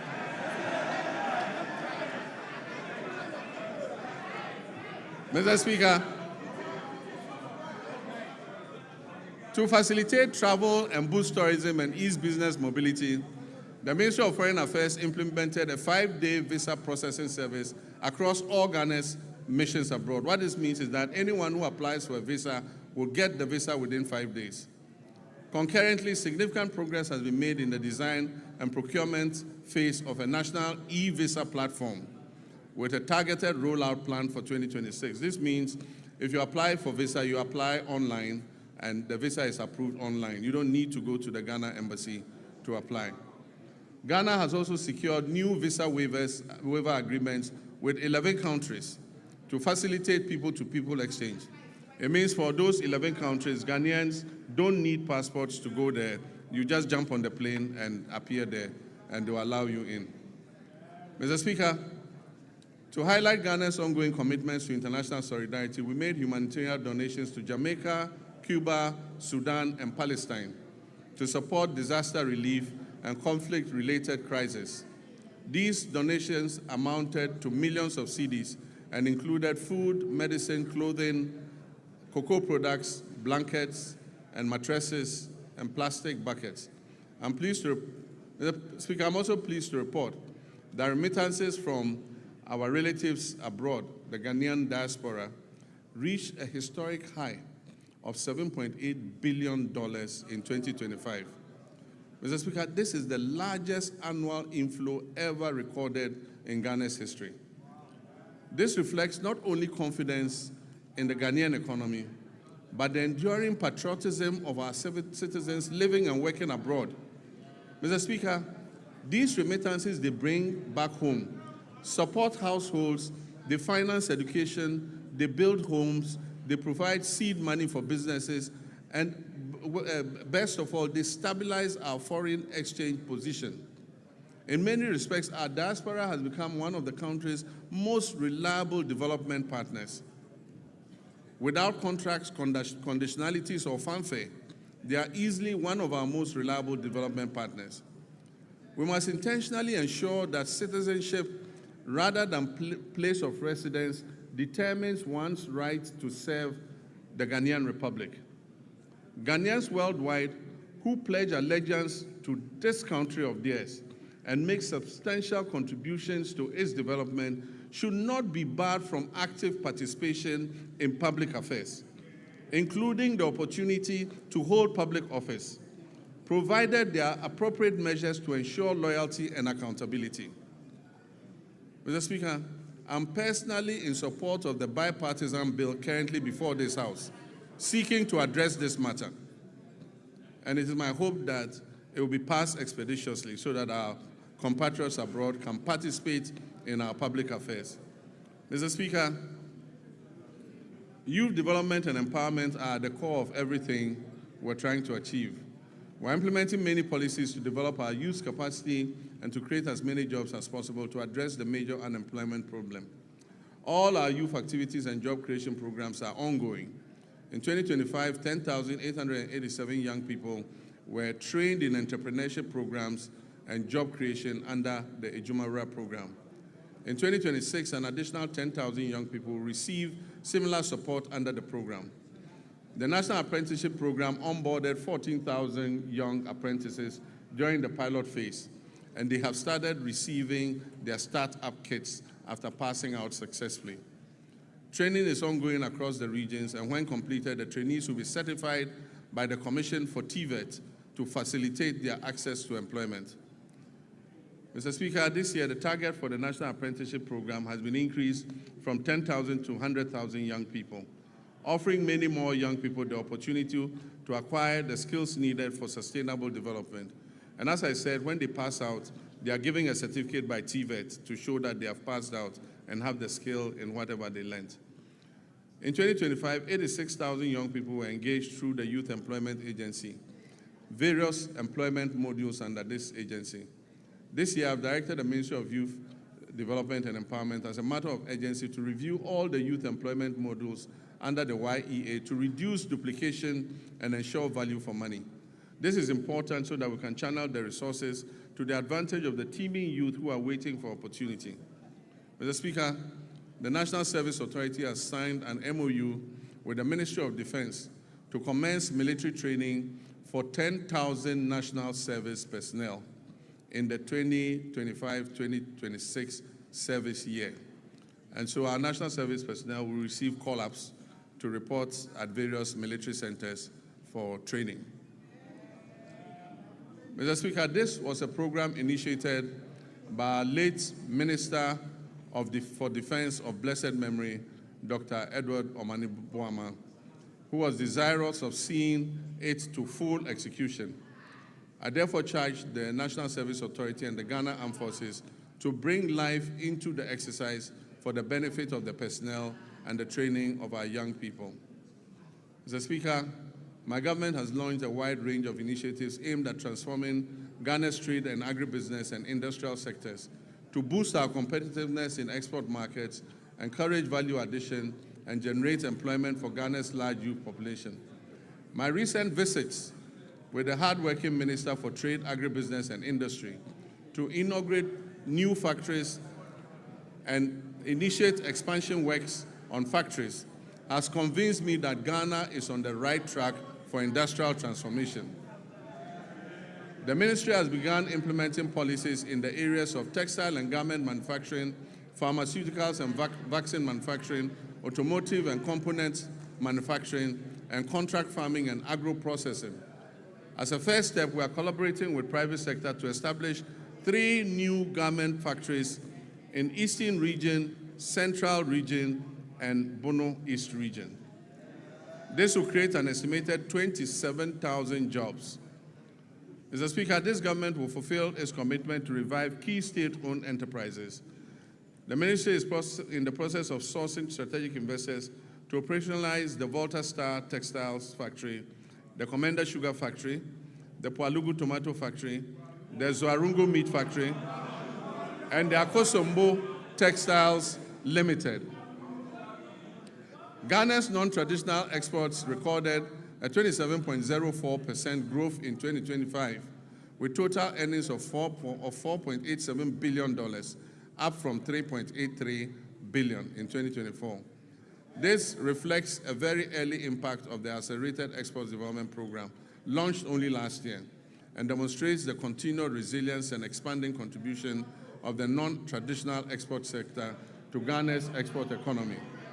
Mr. Speaker, mining remains a cornerstone of Ghana's economic development, making substantial contributions to employment creation, export earnings, and government revenue. According to the Ghana Statistical Service, the mining and quarrying subsector accounted for 17.4% of the overall 33.8% of industry's share of gross domestic product in 2025. It emerged as a leading contributor within the industrial sector. The sector generated export earnings of approximately $15.25 billion, accounting for 65.37% of Ghana's total export receipts, out of a total of $23.3 billion. Mr. Speaker, the abolition of value-added tax on mineral exploration activities is expected to significantly reduce upfront costs for investors, improve project economics, and stimulate increased greenfield and brownfield explorations across the country. The fight against galamsey remains complex and demands a multi-dimensional response that integrates strong enforcement, the application of technology, sound regulation, and active community participation. The Ministry of Lands and Natural Resources, in collaboration with the Ministry of Transport and Ghana Revenue Authority and the Ministry of Finance, has registered 1,808 pieces of earth-moving equipment at the ports, of which 1,033 have been fitted with trackers and are being tracked. The protection of our water bodies and forest reserves is ongoing with the deployment of 1,634 blue water guards across Western North Savannah, Upper West, Bono, Eastern Ashanti, Central, Volta, and Northern regions. This nationwide deployment aims to strengthen surveillance, improve rapid response, and enhance on-the-ground enforcement against illegal mining activities that threaten critical water bodies, forest ecosystems, and livelihoods. Mr. Speaker, NIMOS will maintain regular coordinated operations across all 21 identified hotspots to prevent re-entry of illegal miners into these reserves. While temporary deployments yielded positive results, they proved insufficient for sustained enforcement. Mr. Speaker, in the works housing and water subsector, these are vital pillars of Ghana's national development, shaping sustainable livelihoods through reliable water supply and affordable housing that enhance citizens' well-being. Sea defense works are ongoing. We've successfully completed works at Komenda, Ningo Prampram, and Elmina. Together, these three projects have protected approximately 15 kilometers of our coastline and safeguarded lives and livelihoods and property. In March 2025, I visited Solakope, Agaveji, and Amutinu in the Ketu South municipality, where tidal waves had displaced thousands of residents. We made a firm commitment to address the devastation. Mr. Speaker, true to that promise, the contractor for the Phase 2 of the Blekusu Coastal Protection Works was awarded the contract, and in August last year, I officially cut short to commence the project. I'm pleased to inform this House that the project is currently 25% complete, and calm has already been restored along the coastline. Notwithstanding these actions, flooding remains a major infrastructural challenge in the country and a top priority for this government. A task force on flooding is in place and coordinating the national mitigation efforts against flooding. Ghana continues to grapple with housing deficits currently estimated at over 1.8 million units. Some significant strides have been made in the housing sector. In line with government's earlier commitments to complete all ongoing housing initiatives, we have successfully concluded the joint venture arrangement which we inherited for the completion of the Saglemi housing project. The Attorney General is reviewing all related documentation to finalize and commence the project. When these projects are finished, it will increase the number of housing stock available. The TDC in Ghana is also steadily advancing work on 800 housing units under the Akpong Affordable Housing Project at Tema Community 26. To position TDC Ghana as a key player in Ghana's housing industry, I performed a sword cutting ceremony last year for what they call the Oxygen City Housing Project in Ho of all places. That project seeks to address Ghana's housing deficit by developing 1,000 affordable housing units. We've also continued with our resettlement housing efforts for the victims of the Akosombo Dam spillage, with 251 of the planned 1,010 housing units in critical housing zones already under construction. Collectively, these initiatives demonstrate government's continued resolve to expand access to affordable housing, strengthen urban planning, and provide relief to affected communities. Mr. Speaker, renewable water resources are estimated at about 54 billion cubic meters, with over 70% derived from the Volta River, which is shared among 6 riparian nations. We're implementing key interventions to expand and improve water services nationwide. So the following urban water supply projects are at various stages of completion. The Keta Water Works, the Winchi Water Supply Project, Sakandita Krade Water Supply Project. And I'm happy to announce that Anyako has good, clean drinking water today, and the Community Water and Sanitation Agency will commission the project next week. It will also serve the island community of Seva. We will begin preparatory work on the Damango and Sunyani water supply expansion projects and seek to finalize all financing arrangements for other water supply projects in Tamale, Yendi, Techiman, and Takwa. Mr. Speaker, the Danish government has allocated grant support to improve water supply services in low-income and high-density areas in Wa and Bolgatanga, aiming to address water challenges and provide relief to vulnerable populations. Mr. Speaker, the following rural water supply projects are ongoing: Asankregwa, Sehuyuoso, Duadaso, Kwemandamfa, Goso, Dwabing, Aveime, and Edumbamso. To strictly follow the resetting agenda and secure sufficient funding, the Ministry of Finance has allocated 6.3 billion Ghana cedis to the District Assembly's Common Fund. This amount covers 4 quarters of the 2025 fiscal year, and it has been allocated to all 261 metropolitan, municipal, and district assemblies to execute their activities outlined in the medium-term development plans and annual action plans. Mr. Speaker, out of the amount released, a total of 4.3 billion has been dispersed to all MMDAs. The 4th quarter installment is being processed and will be disbursed soon. Mr. Speaker, all members of this House will agree with me. All members of this House will agree with me that the flow of resources to the district assemblies is unprecedented.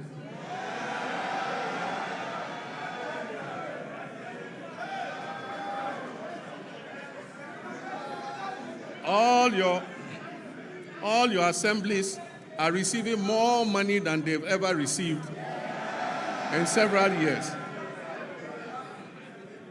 Mr. Speaker, in fulfillment of government's commitment to strengthening local governance and decentralization, the ministry has, for the first time in the history of local governance, disbursed a total of 100 million Ghana cedis in monthly allowances to all assembly members. Unprecedented, assembly members have received their allowances. The Ministry of Local Government, Chieftaincy and Religious Affairs has also finalized designs for the new 24-hour economy modern markets to be constructed in all metropolitan, municipal, and district assemblies. Mr. Speaker, procurement processes are far advanced to commence the construction of these markets, and very soon, in all your districts, honorable members, you will have a 24-hour market operational. Mr. Speaker, our tourism and creative arts sector has a lot to offer. Creatives using the new media are giving our nation greater prominence than we could have achieved through any first-class traditional media outlet. Our economy will not be built only by traditional sectors, but also by human creativity sectors that will absorb those people who will be displaced from the shop floor by the new AI technologies that are being rolled out. Ghana has become a favorite tourist destination because of our history, culture, our arts, our music, our fashion, and our food. Government has allocated 20 million Ghana cedis to the film sector alone. This is going to the film sector to support Kumawood and Gollywood and all the woods. Mr. Speaker, another 20 million cedis has been given for the other creative sectors. I believe that this injection of money will bolster our creative sectors. Mr. Speaker, I wish to assure the creative industry and the Ministry of Tourism that I'll be your personal ambassador for the promotion of tourism and the creative sector. Mr. Speaker, in line with our new national efforts to bring events and conferences to Ghana, we are going to undertake the refurbishment of the Accra International Conference Center to restore it to its iconic past as the country's national and international events and conference venue. Mr. Speaker, the original contractors of the center, Enego Project Ghana Limited, have conducted a structural integrity assessment at the request of the Office of Chief of Staff and made recommendations for the facilities renovation and refurbishment. They will commence this work in the next few weeks. But, Mr. Speaker, the AICC is not enough for a country seeking to develop its creative sector and become West Africa's destination for meetings, conferences, musical concerts, and entertainment. So working with the private sector, work will also commence this year on a befitting convention and creative event center to position Ghana as West Africa's leading hub for meetings, incentives, conferences, and exhibitions and creative events. Ghana will also begin this year the renovation of the State Banquet Hall, which has been closed for a couple of years. Mr. Speaker, this year we will strengthen Ghana's standing in the major global and continental sporting events. We will make our 5th FIFA World Cup appearance. And for us, this is an opportunity to boost national branding and the economy beyond just sports. Mr. Speaker, supporters and other people interested in going to support the team would have to submit a visa request to the American Embassy. We are being told that we must ensure that supporters who go return on their visas. It has taken a lot of work to restore Ghana's 5-year non-immigrant visas and take us off the ban list. It is my hope that this event will not send thousands of Ghanaians to America and get us back on the ban list. Mr. Speaker, the Black Queens will compete at the 2026 African Cup of Nations, Women's African Cup of Nations, building on their bronze medal finish in Morocco. At the youth level, Ghana will participate in the 2026 Youth Olympic Games in Dakar with a multidisciplinary team aimed at strengthening long-term elite pathways. We'll also compete at the Commonwealth Games 2026 in Glasgow, reinforcing Ghana's presence across the Commonwealth sporting landscape. Mr. Speaker, as a member of the Ghana Journalists Association, I've been deeply concerned about the abuses suffered by journalists at the hands of some of our errant security personnel. I've asked the leadership of the security agencies to take firm action and to reorient their men and women on the need to be accommodating to journalists who are only doing their job of keeping citizens informed. I've also been concerned about the state of our state-owned media, most of which have suffered from historical underfunding and grappling with deteriorating infrastructure and facilities. I recently toured these media houses to learn about their challenges at first hand, and we're currently putting together a revitalization plan to leverage their valuable assets and re-inject life into their operations. The reintroduction of the Media Development Fund is also being reconsidered to support the Ghanaian media. Mr. Speaker, as I conclude, during my recent trip to Zambia, we saw what a united Ghana can achieve on the global stage. A simple mislabeling of our culture could have reduced us to a punchline. Instead, we moved with speed and confidence. We corrected the record. We turned what was supposed to be ridicule into reach. We turned confusion into connection. We taught what could have been a negative social media trend into a handshake of friendship with our Zambian brothers and sisters. Mr. Speaker, for most people, that episode was just a fleeting social media frenzy. Yet it served a greater purpose. It showed a nation that understands its brand equity. It showed citizens aligned around a common identity. It showed a country that knows who we are and refused to be defined by others. But let us be honest, unity in moments of cultural pride has proved easier than unity in moments of political disagreement. If we can mobilize that same collective resolve for our development agenda, we will see real progress. And that mobilization is possible because we are the descendants of a people who united against political subjugation.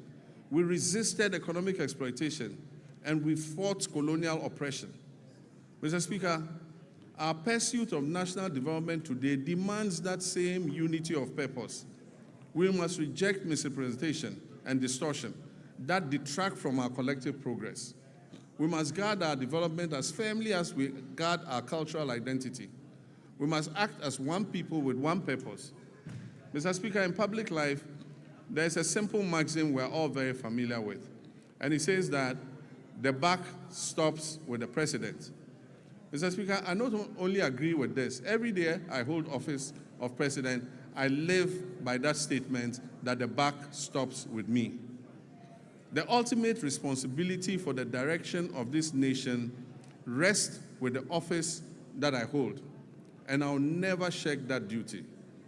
But nation building is not merely a question of who provides the strategic direction and who bears the final responsibility. It is a long chain of efforts that carries intent into reality, from policy conception to laws enacted, to resources mobilized, to services delivered, to value created on farms, in workshops, in classrooms, in markets, and in enterprises across our land. Mr. Speaker, it is here that the strength of a people reveals itself. It is in the countless acts of competence, integrity, and industry by citizens of every calling whose work turns national purpose into lived reality. Mr. Speaker, while the bulk may stop with me, the work of nation building goes beyond that. Through the labor, enterprise, and civic spirit of millions of Ghanaians whose daily efforts give policy life. Mr. Speaker, I will continue to carry the weight of final accountability. And I ask in equal measure that our citizens bring their full measure of energy, skills, and patriotism to the common task of advancing our country. That is how nations are built. That is how economies grow. No policy can substitute for civic duty. No program can replace the quiet discipline with which millions of Ghanaians sustain their families, serve their communities, and carry this republic forward each day. Mr. Speaker, we are sometimes tempted to judge our nation only by our failures and our difficulties. But the country is not defined solely by its difficulties. It is defined by the choices its people make in response to those difficulties. Repeatedly through our history, Ghanaians have chosen steadiness over despair, cooperation and purpose over cynicism. That is the deeper strength on which our future rests. We faced testing moments before, and we have overcome them. We've gone periods of economic strain, transitions that have demanded much from our citizens and our public servants alike. And Mr. Speaker, there's an African proverb that says, however long the night is, the dawn will break. Mr. Speaker, the dawn is breaking for Ghana. The moment we are in requires not only endurance, but also action. It reminds us that renewal belongs to those who prepare for the morning, while others still speak of and look back at the darkness. For Ghana today, that dawn is not a promise we must recite. It is a reality we must build into our institutions, into our economy, and in the ethics of responsibility we pass on to the next generation. So let us live each day mindful that the Republic is larger than any one political party, any office, any individual. This Republic belongs equally to the farmer, the trader, the teacher, the nurse, the artisan, the entrepreneur, the parliamentarian, and the young citizen, and the elderly retired personnel. Mr. Speaker, each of these people has a stake in our nation, and each one has a duty. Each has a claim on the future we're shaping together. Mr. Speaker, nations endure not because they are spared trial, but because their people refuse to surrender to trial. Ghana has been tested before. We did not surrender. We will not surrender now. And so with gratitude for how far we have come, and with the resolve for the work ahead, I say, Mr. Speaker, the state of our nation is resilient, the state of our nation is renewing, and our nation is firmly in the hands of its people. Our nation is on the brink of takeoff, and so, ladies and gentlemen, passengers, fasten your seatbelts. I thank you for your attention.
washroom.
Honorable members, the gratitude of the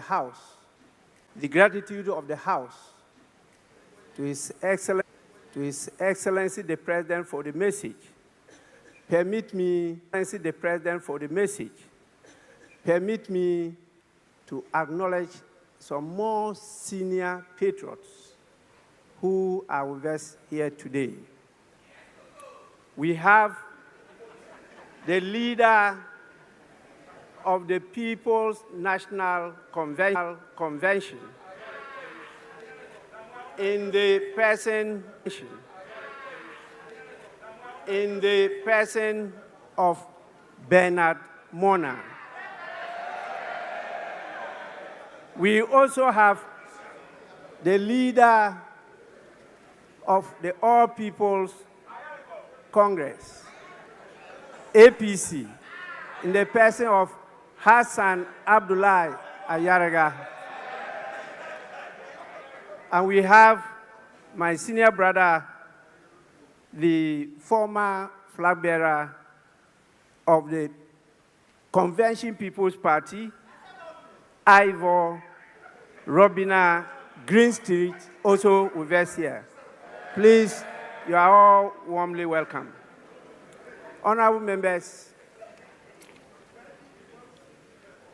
in accordance with Standing Order 72, Rule 4, I convey to His Excellency, the President of the Republic of Ghana, the gratitude of the House for the address. Honorable members, again, in accordance with the practice of this House, a formal communication will be forwarded to His Excellency the President after the House has thoroughly debated this message. So His Excellency will hear from us. I know you are ready.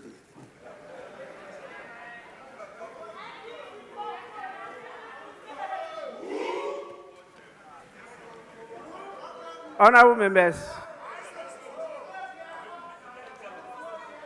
we, by our rules, are to sit for 5 hours per sitting. When it's not up to 5 hours, the motion for adjournment has to be moved. And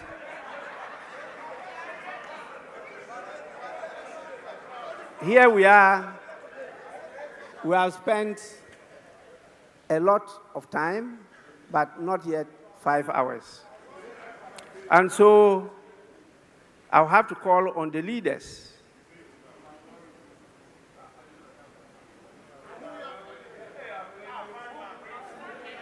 Starting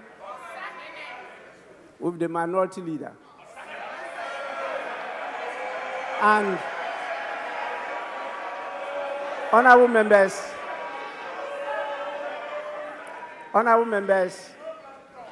in consultation with the leaders, I'm giving each of them 5 minutes. 5 minutes. Please, for only 5 minutes. Then after that, I'll put the question for adjournment. Yes, minority leader. Speaker, with respect,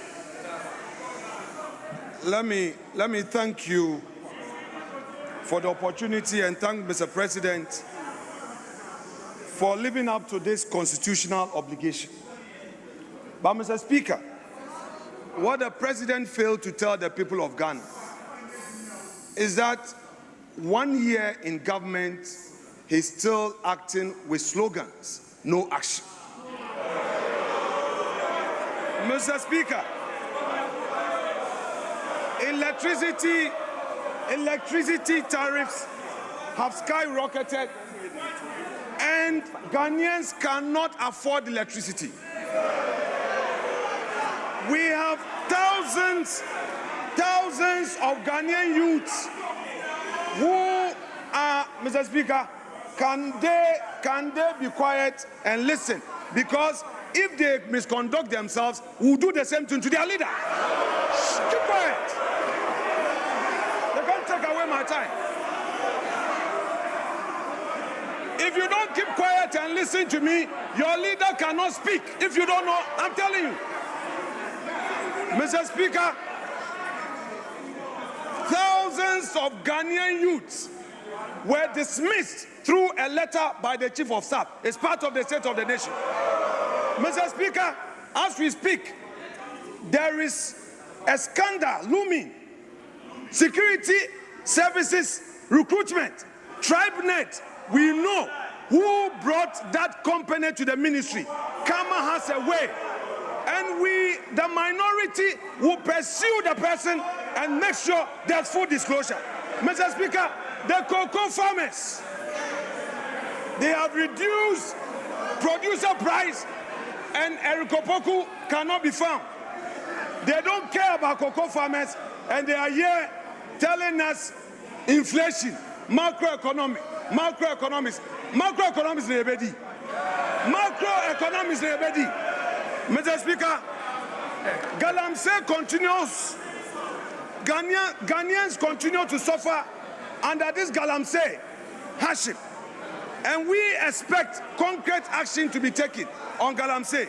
Mr. Speaker, to conclude, our elders say, give credit where credit is due. Mr. President is telling us today that some gains have been made. Those gains through this gold for reserve. Mr. Speaker, the gold for reserve policy, what they have failed to tell Ghanaians is that the Bawumia that they attacked, Mr. Speaker, the Bawumia that they attacked, the Bawumia that you attacked is the brainchild of this policy. Mr. Speaker, I would want to urge the government, give to Bawumia what belongs to Bawumia.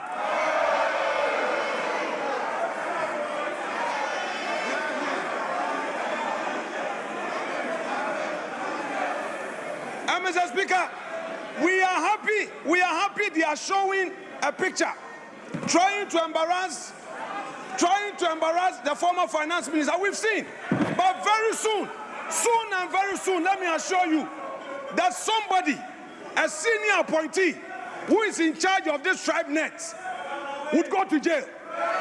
So the one behind TribeNet, the one who introduced TribeNet to the ministry, who is chopping money, Mr. Speaker, we are happy you are showing.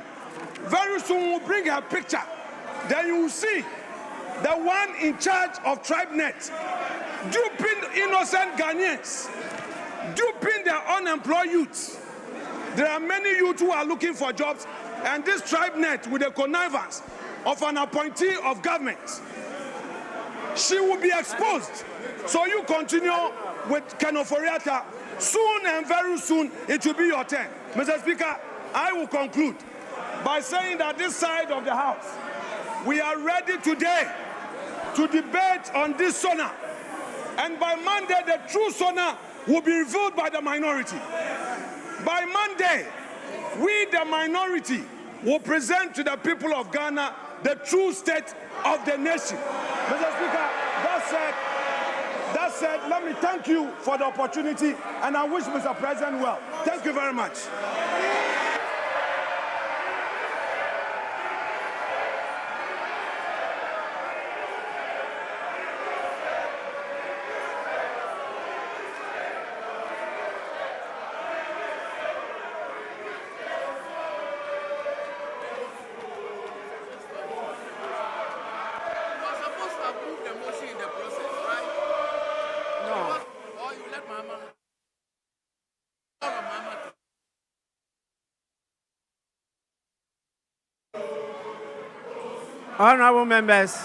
Honorable members, please.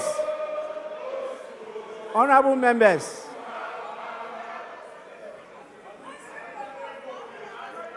Honorable members, let's now let your 5 minutes Let me conclude by seconding the motion. The motion moved by my friends, the Honorable Majority Leader, you will now move the motion for adjournment. Mr. Speaker, I move that this House adjourns until Tuesday in the forenoon. I so move. Honorable Minority Leader.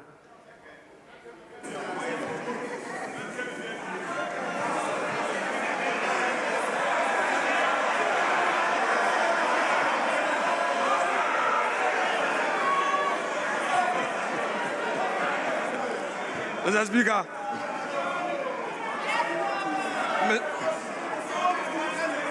Mr. Speaker, much as we are willing to work, the majority is unwilling to work. So, Mr. Speaker, I will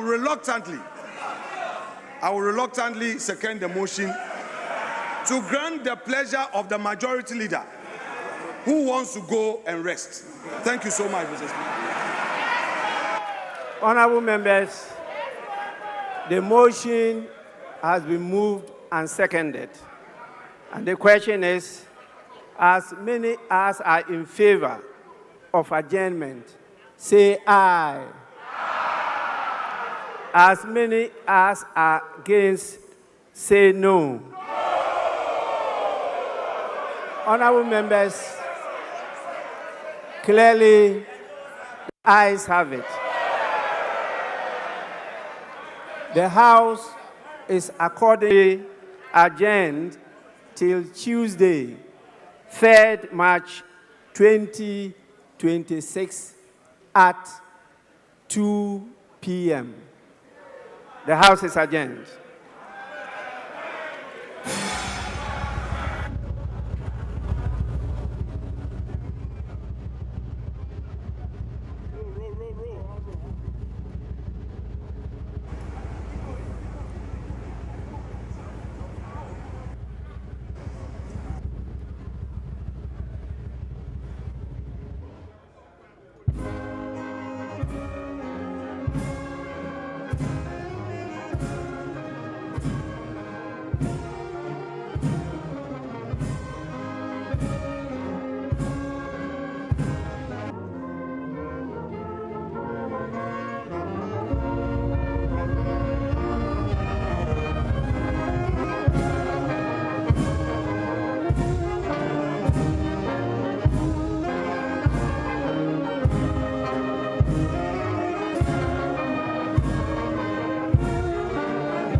As President Mahama, as he delivered the 2026 State of the Nation address on the theme Building Prosperity, Restoring Hope. And the president has described the economy as steadily regaining momentum after inheriting significant fiscal and structural challenges. We see now His Excellency signing the visitors' book in Parliament, surrounded by senior government officials, Vice President, Her Excellency Professor Nana Jane Opoku-Agyeman, and First Lady Mrs. Lordina Mahama.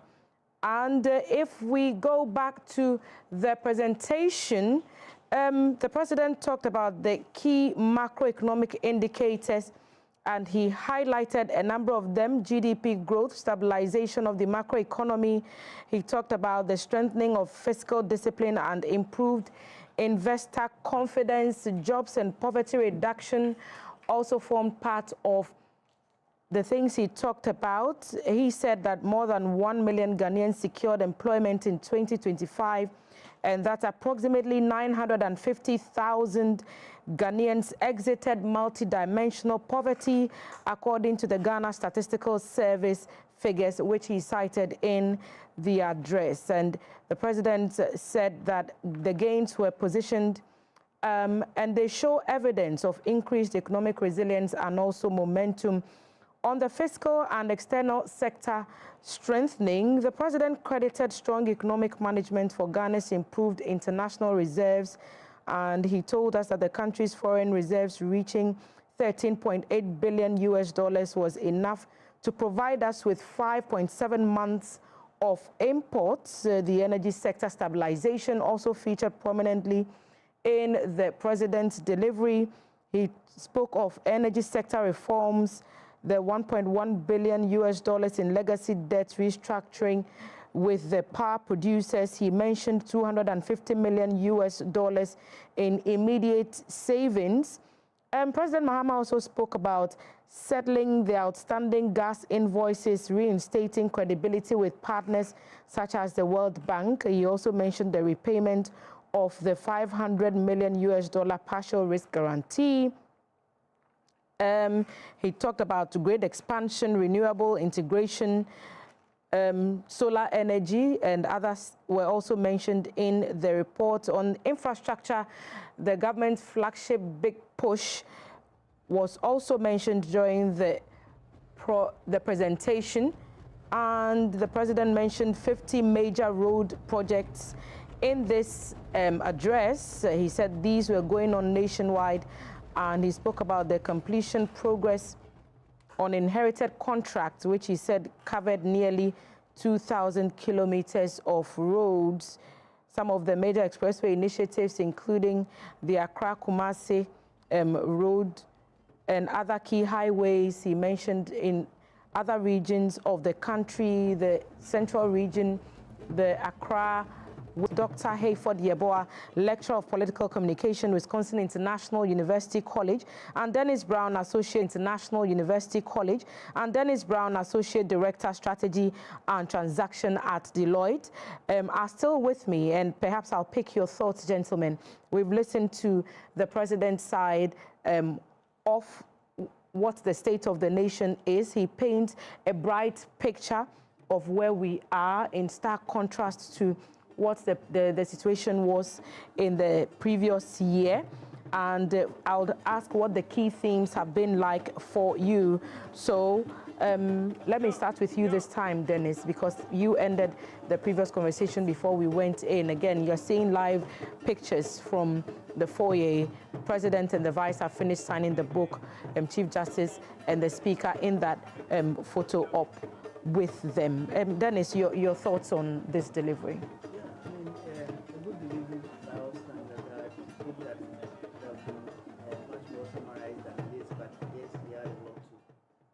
With us, and typical of him, he delivered diligently. I'm not surprised at all. I think it's very much in line with what I had expected, to touch on what he had inherited, which was not so good, and then to move ahead to look at what he has turned that into, and then also look further ahead as to what we are doing to even improve that. That's exactly how he organized it. There are some key points that he touched on almost everything, but there are some key or salient points that I've marked out. I like the fact that he started off from the Africa story, where he talked about our progress cannot be delinked from that of Africa.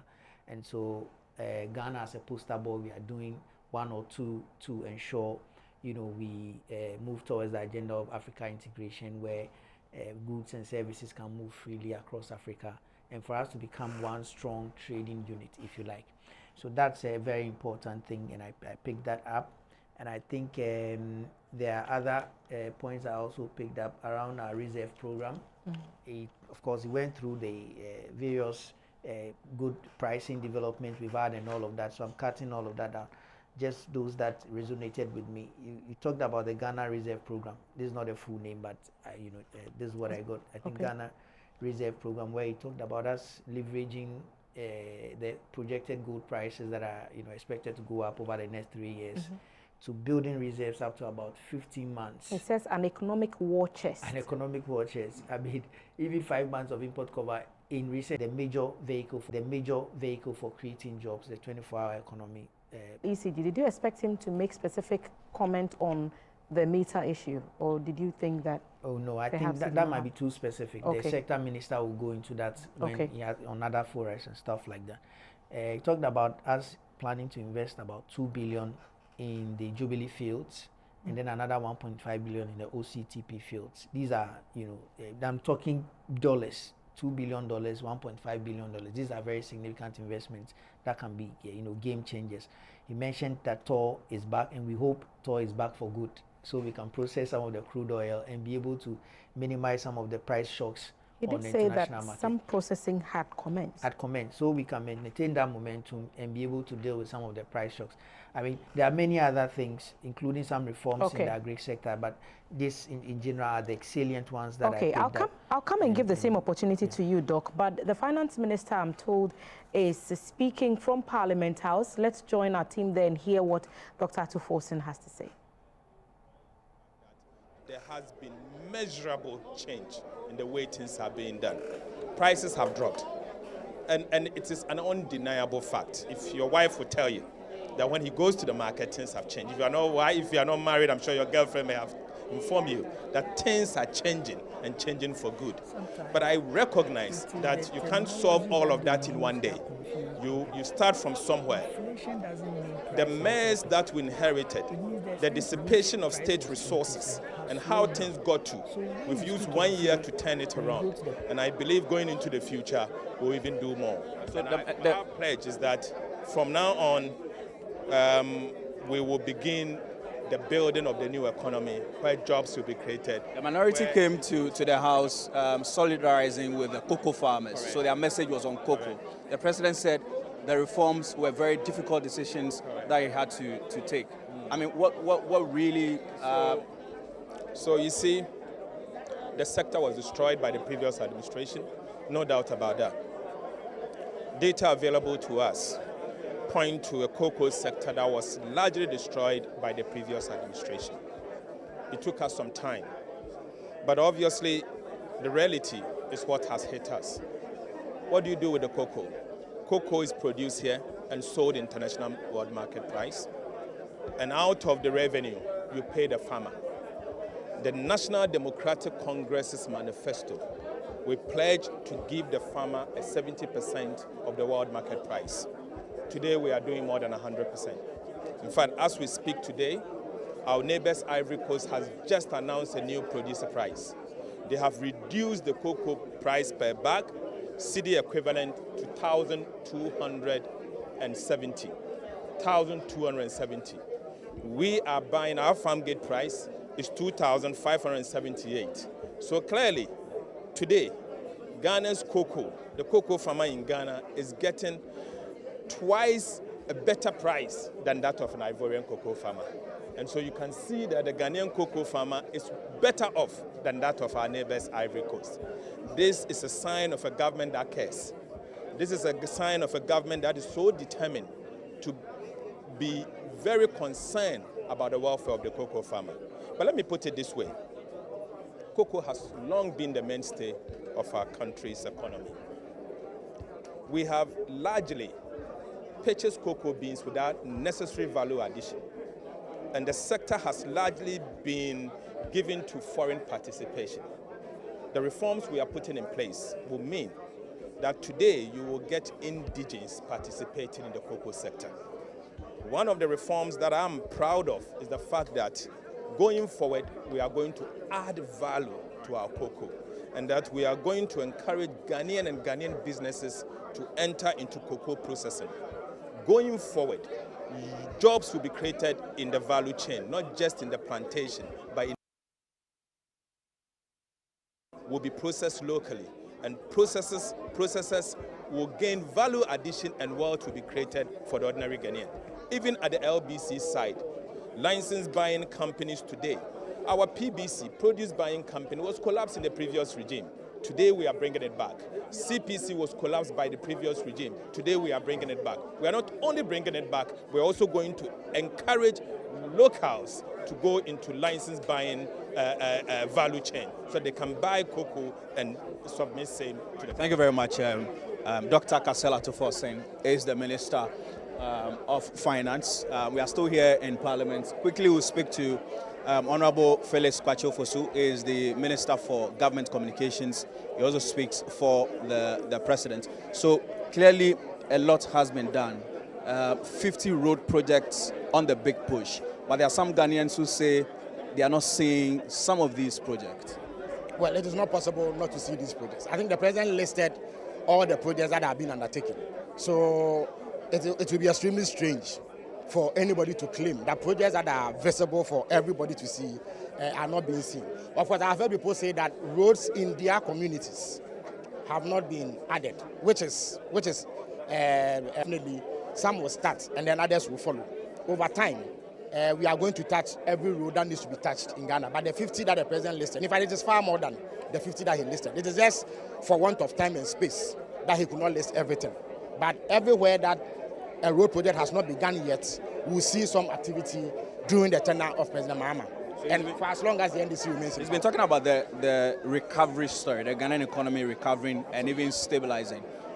Do you think, as Minister for Government Communications, you have carried Ghanaians along communicating this recovery story to us so we understand it better? Of course. You see, it is a legendary Bob Marley who once sang a song that said that he who feels it knows it. When you go to the pump today and you pay less than you were paying under the MPP, you do not even require me to tell you that things have improved. We have communicated everything that we've done. But it is one thing to communicate, and it is quite another for the people to feel the effect of the economic improvement. If you go to the market today, if you bought rice at a price higher than you are buying it today, under the MPP that you are buying it today, you buy a bag of maize, a bag of sugar, cement, iron rods, and all the thousands of items. Indeed, only yesterday, I found out that there was a rice brand called TikTok Rice. I had never heard of it. The gains that we have made in the economy. And it is actually because Ghanaians need to benefit from these gains that government has gone to the lengths that it has gone to ensure that the economy is managed properly. The biggest problem we've had in recent years with respect to the Ghanaian economy has been the rapid depreciation of the Ghana cedi. Under the MPP, they met the cedi at just around 4 cedis to $1. The dollar exchanged for 4 cedis, just around that figure. By the time they left office, this had gone to 16 cedis to $1. And this proved catastrophic for the pockets of Ghanaians and millions of Ghanaian households. That is what caused inflation to jump, because our economy, unfortunately, and rather regrettably, is import dependent. And for that reason, if imported items are imported at a time when the exchange rate is rising or the Ghana cedi is depreciating, it poses a major cost of living crisis for the people of Ghana. That is what we have controlled by keeping the cedi stable and making it appreciate to a level where all of us know that it has gained strength. So there's no dispute that the gains made in the economy have translated into the daily lives of the people of Ghana. On accountability, Ghanaians, including even some members of your party, are growing impatient about what they see as the slow pace of prosecution of some of these cases that even before you came to power, you had spoken about? Of course, it can be understood. I mean, when you put the extent of rot, the decay, the plain theft of public funds, and the rate of corruption under the MPP, it is natural that people would demand, if you like, speedy and immediate justice. But as the president explained, in times past, under military administrations, somebody could be accused of corruption and then he will be shot, or some other extrajudicial measure will be applied. But once we committed ourselves to the rule of law and due process and democracy, we are constrained to go through due process. Now, due process is important so that innocent people are not unfairly and unjustly treated. So when you are accused of wrongdoing or corruption, you have to go through a process. You are arrested, you are interrogated, based on your responses and the evidence available, a docket is built. That docket is then used to charge you formally. You are taken to court. The court admits you to bail. Then the trial begins. You are also allowed opportunity to answer to the charges preferred against you, so that at the end of the day, the trial judge will determine your guilt or otherwise. Now, that is necessary to ensure that the accused person has opportunity to defend himself. It is the right thing to do.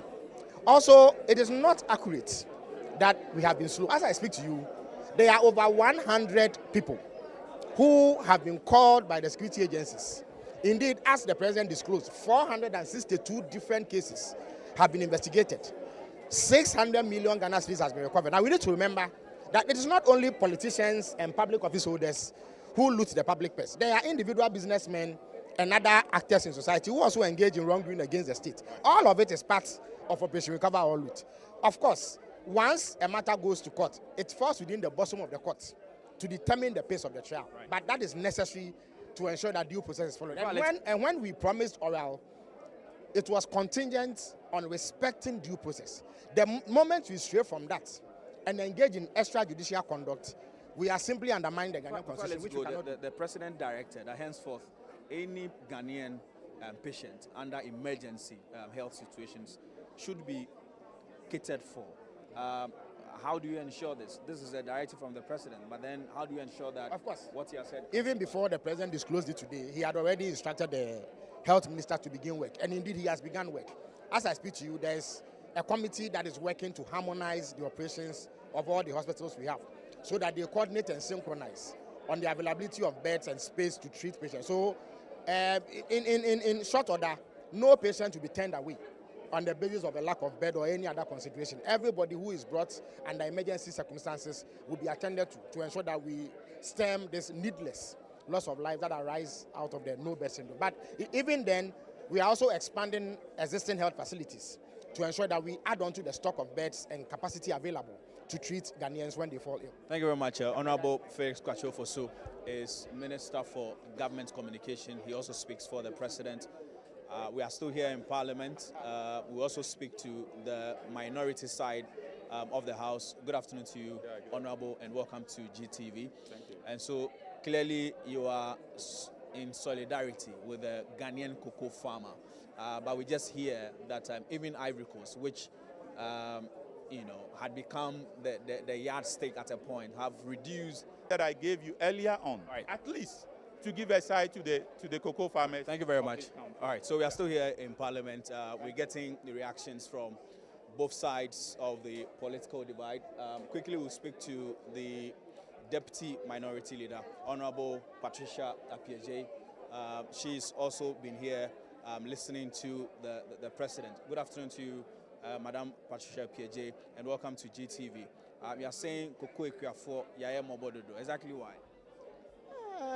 You all agree with me that cocoa production is a serious, a seasonal production.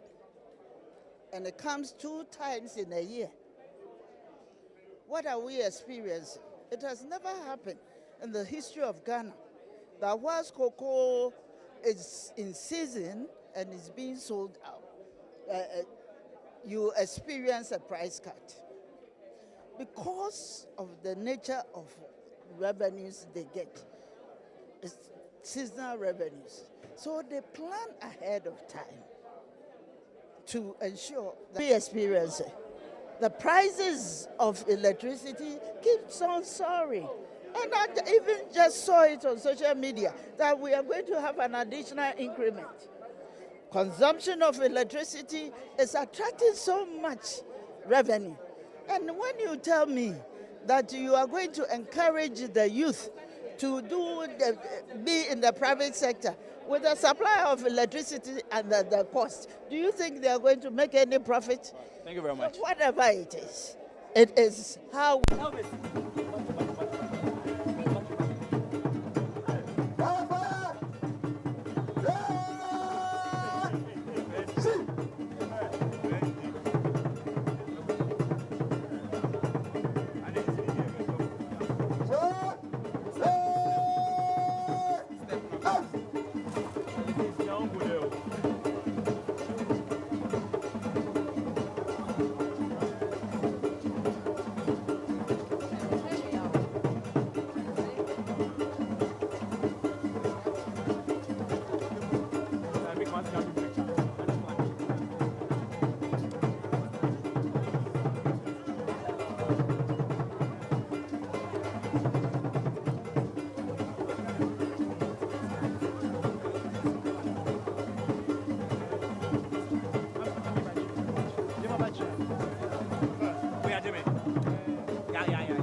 Receiving fertilizers free of charge, and there is no diversion.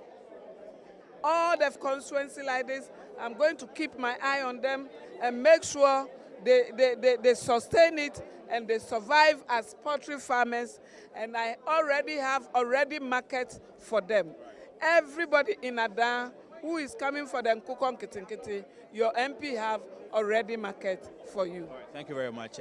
Honorable Doyo is the MP for Ada, and she's been talking to us. Quickly, we'll also speak to... The President spoke about institutional farming. For me, this is the first time I'm hearing about that. We are talking about the Feeding the Industry program. At what level is it now? Okay, so that has started already. because you see that if you go to the secondary schools and primary schools, they are all doing some kind of farming to support their own nutrition. But at the Ministry of Trade, Agribusiness and Industry, we do feed the industry project, because one of industry's major problem is the supply of constant raw material at the right quantity at the right time. And so we are encouraging people to go into farming specifically to feed an industry. And the new one is the one we are doing, and we say that youth in exotic fruits.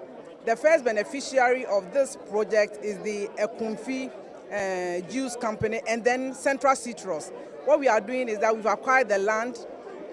We're going to plant passion and pineapple to feed Ekunfi and Central Juice.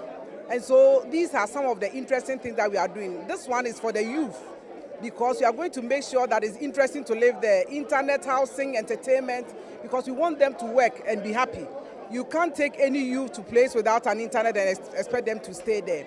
And so I think that all in all, Excellency John Dramani Mahama is providing the needed leadership for all of us to build the Ghana we want and truly deserve. I'm sure that he has done his part. The macroeconomy is safe and stable. Industry is happy because, you know, when I became Ghana's Minister for Trade, Agribusiness and Industry, the first 2 months, all the visitors I had in respect of industry, their major concern, number one, was the cedi and the dollar. Now the cedi is strong, so they can plan. Prices are good. When now they are importing things for the manufacturing of their processes, because of the strong cedi, the prices are good. Cost of production has actually reduced, and they are making good profit. Kasapreku told me this in plain words, and many other countries. It has also brought investor confidence. It will be recalled that just this Tuesday, I accompanied the president to cut sword for the construction of a glass manufacturing company. That factory is investing $250 million. What else do we want? When the investor confidence is strong, the investment will keep coming. When the president himself leads the charge for the investment, it's good. We went to China, met them at the headquarters. We showed them the enabling environment that we have and how prepared we are to assist them to, establish here. They are here. So I think that generally Ghana is good. We are open for business. The leadership is fine. We make sure that there is ease of doing business, and it has shown in what the president has done so far in this 1 year. I'm also honored that my employer says that I'm hardworking. This is energy to me, you know, because I know that I work around the clock. If your own employer sees it and says that this is a good job, it means that for 2026, I'll kill it. So there has been some reduction in some items on the market, but I know you've been having that conversation with associations, trade associations, to reduce prices further. What has happened to that conversation? Yes, that conversation is a reflection of what we see. Now, even if you go to Abosokai, with the exception of 2 brands, I think that the 2 brands are, how am I forgetting their names? Only 2 brands. Apart from these 2 brands, all the prices have come down. But these are the ones. Sprinter, good. Sprinter is the most popular brand that has not reduced. And so we are still discussing with the suppliers and see what they can do. But apart from that, everything has reduced. If you look at batteries that were sold at 1,200 are now sold at 700, and just to mention a few. So I think that generally prices are good. And you saw my interaction with the steel and the cement companies. They also agreed and did not increase the prices of cement and steel. So generally, the economy is stable, investor confidence is here, prices are good, and we even hope to do more in 2026. Thank you very much. That was Minister for Trade, Agribusiness and Industry. We are still here in Parliament. We're getting reactions following the President's State of the Nation address. Quickly, we'll speak to the... Added accelerator to the name. But it hasn't changed from what Dr. Bawumia introduced in 2021. That gold should be the anchor for our forex management and for our reserve building. The forex for gold for reserve and gold for forex. Those were policies of the MPP. But merely adding accelerator to the name does not give you ownership of the policy. Do you see any risk to the medium term, especially when we are anchoring our reserves on gold? Certainly Certainly, this policy did not present scenarios for us to look at, and therefore I will say that price risks were somehow underemphasized. I wanted to see scenarios because they assumed $5,000 per ounce of gold, and that should generate some $25 billion for them to achieve the 15 months of import cover. What they didn't tell us is that prices will not be at $5,000 per ounce every day. Prices could go above that, prices could come down. Also because the streamlining gold gives us, that comfort. Yeah, but gold is a commodity that is volatile. The price of gold is volatile, just like oil. And so you can't be certain that you are going to achieve 25 billion and get 15 months of import cover. And so I wanted to see the scenarios that they were going to show, to give me a realistic picture of what the downside could be. And secondly, there is something we haven't taken notice of. Because of the amount of volumes they are talking about, for example, they want to do 127 tons of gold from the small-scale miners. That's quite huge, right? But that will mean, because they are going to buy it in cedis, we are going to see massive injection of cedis in the economy. And that will lead to distortion in the domestic market. Now, if they inject such amount of cedis in the economy and still want to achieve the inflation rate that we have today, it means that the Bank of Ghana has to go through sterilization and then withdraw the cedis again. Okay? In fact, last year they did that by removing 60 billion Ghana cedis from the market. And that is why, even though prices have fallen, people don't have money to buy. Okay? And so I want to see a clear scenario that shows that this is achievable and how they are going to address the risk. If I don't see that, then I am doubtful. All right, thank you very much. Honorable Adam is a former Minister for Finance. Not too long ago, talking to us. So quickly, we'll, as we begin to wrap up, we'll get reactions. Good afternoon to you, sir. Hello. And welcome to GTV. Thank you. You are MP for Ododo constituency. What will be your general impression about the address? I think it's a wonderful one. The man has actually told us the true state of the economy. He told us what he came to meet, what steps he has taken. He's told us where we are now, which makes it very interesting, very comprehensive. So he has talked about all the indicators and made us know how positive they are all looking. I think that this is a great day to be happy, a day to rejoice, because Ghana is on a positive trajectory. Looking at where we took this country, where we have gotten today, where we've been able to manage inflation to the extent that it has dropped this low, where we've been able to strengthen the city to be able to put up a good fight, like His Excellency said, against the dollar, such that prices of goods and services in town today have reduced as compared to the time of the NPP. So yes, we have done wonderfully well. And I want to tell my other colleague who just spoke that, because of international shocks, prices of stuff like commodities like gold cannot be static. And that is the more reason why we want to ensure that we build an economy which has about 15 months of import cover in order to absorb all these shocks, so we are able to plan our development. This is visionary leadership. These are steps we are putting in place to ensure that we do not fall to any external shocks, just as they were complaining about cocoa and what have you. Obviously, the prices of cocoa internationally are not determined by us, you understand?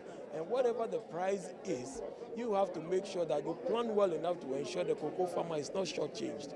Looking at the world market price of cocoa today, as compared to what it used to be, cocoa farmers are better off under the NDC what they are getting, because they are making more off the base than they were making under the NPP. They'll certainly disagree with you. Oh well, what they've seen a slash in price. Yes, look, if you are buying something is being bought for 10 cedis. Let me give you a layman's example. A commodity is being bought for 10 cedis, okay, and I'm paying you 15 cedis for it. What you are getting off it is just 5 cedis, right? Assuming it is being sold for 6 cedis, and I'm paying you 13 cedis for it. How much are you making? You are making more, 7 cedis off it, which is more than the 5 cedis. So the fact that you are getting 13 cedis today as compared to the 15 cedis you used to get in the past doesn't mean that you were better off. When you do the math, you realize that the cocoa farmers today are better off. And that was why when they held their press conferences and what have you, you will not see true cocoa farmers, but you see MPP apparatchiks, MPP guys who have been organized to come and make noise. Even some of them were interviewed. And obviously from what they were saying, you realize that they didn't even know why they were brought there. The cocoa farmers for real are very much aware that they are better off today under the NDC than the MPP when you do them. Thank you. All right, thank you very much. So that was the MP for Ododo constituency reacting to the President's State of the Nation address. So the President has been telling us that story of recovery. He's been repeating the kind of economy that he inherited with a debt to GDP of around 68%, around 781 billion Ghana cedis. Now the figures, as reported, show that our debt to GDP now at 45%, around 621 billion Ghana cedis. He says that interest rates have, falling, averagely doing 20% at the banks, which will help small businesses be able to borrow and expand. Inflation, we all know, has trended down significantly. Now we're doing 3.4%, as against the 33 or the 33.8% we recorded as at December of 2024. The exchange rate has stabilized.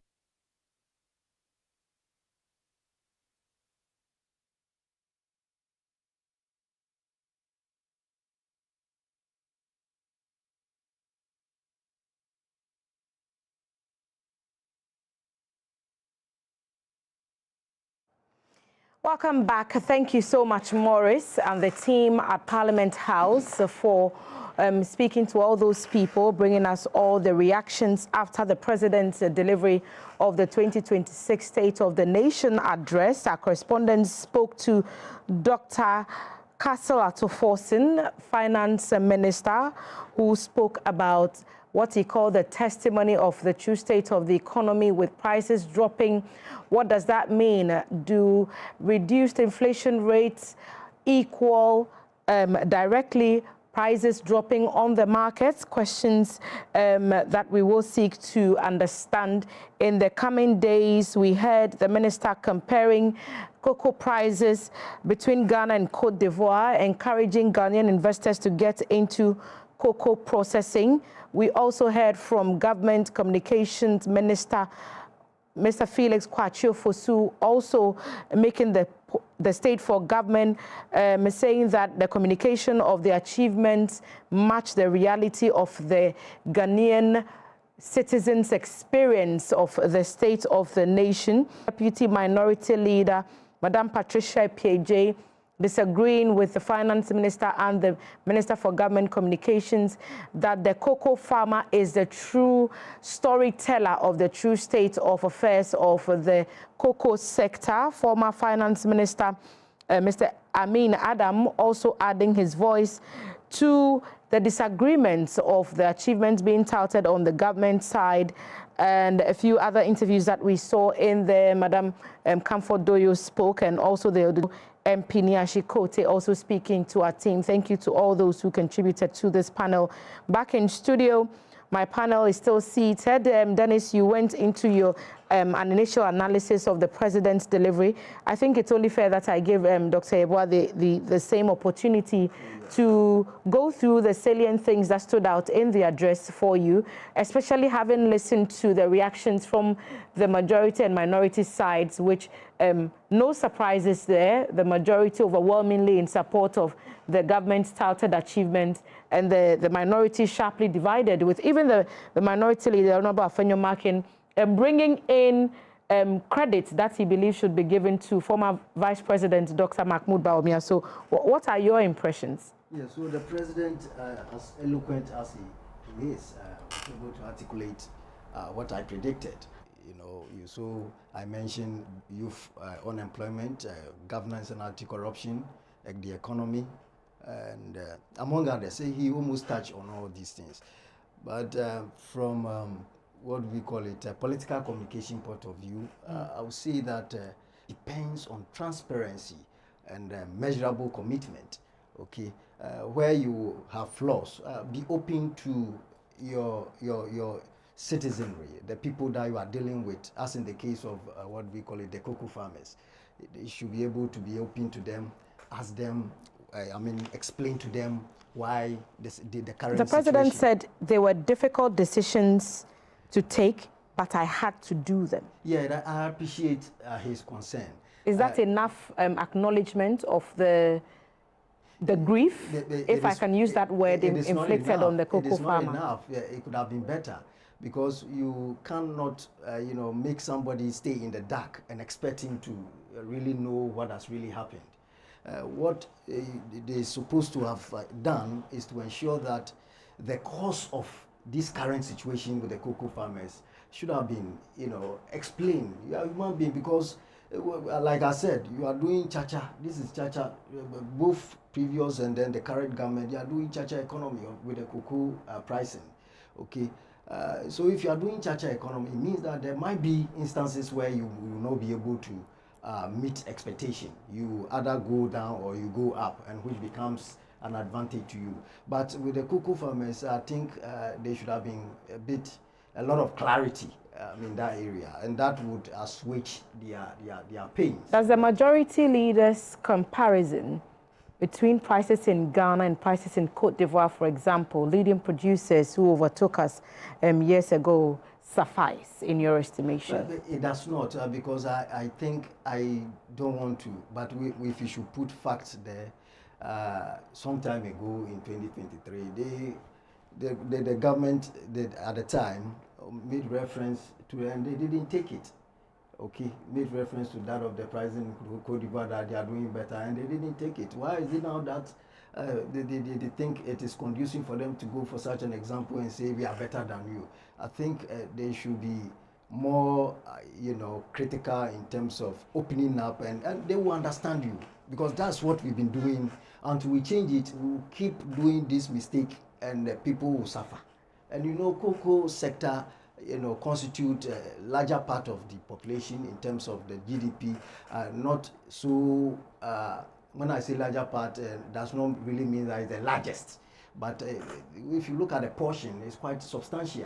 And the people who are doing it will be encouraged to also get there and then expand, production. But for what we are seeing now, it's a clear discouragement to the cocoa farmers. Some of them will want to sell their cocoa, farms for concessions, and then become, galamsey miners. Now that we are all focusing on the gold reserve, they will rush into that place. And you know that gold resource is an exhaustible natural resource. There comes a time you wouldn't find them under the ground.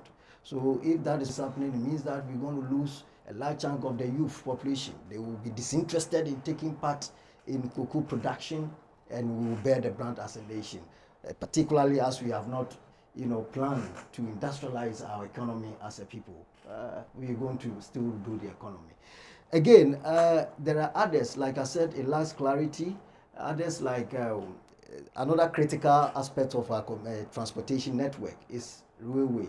He mentioned railway without any budget indication to it, that we're looking maybe for 100 and something million to do it.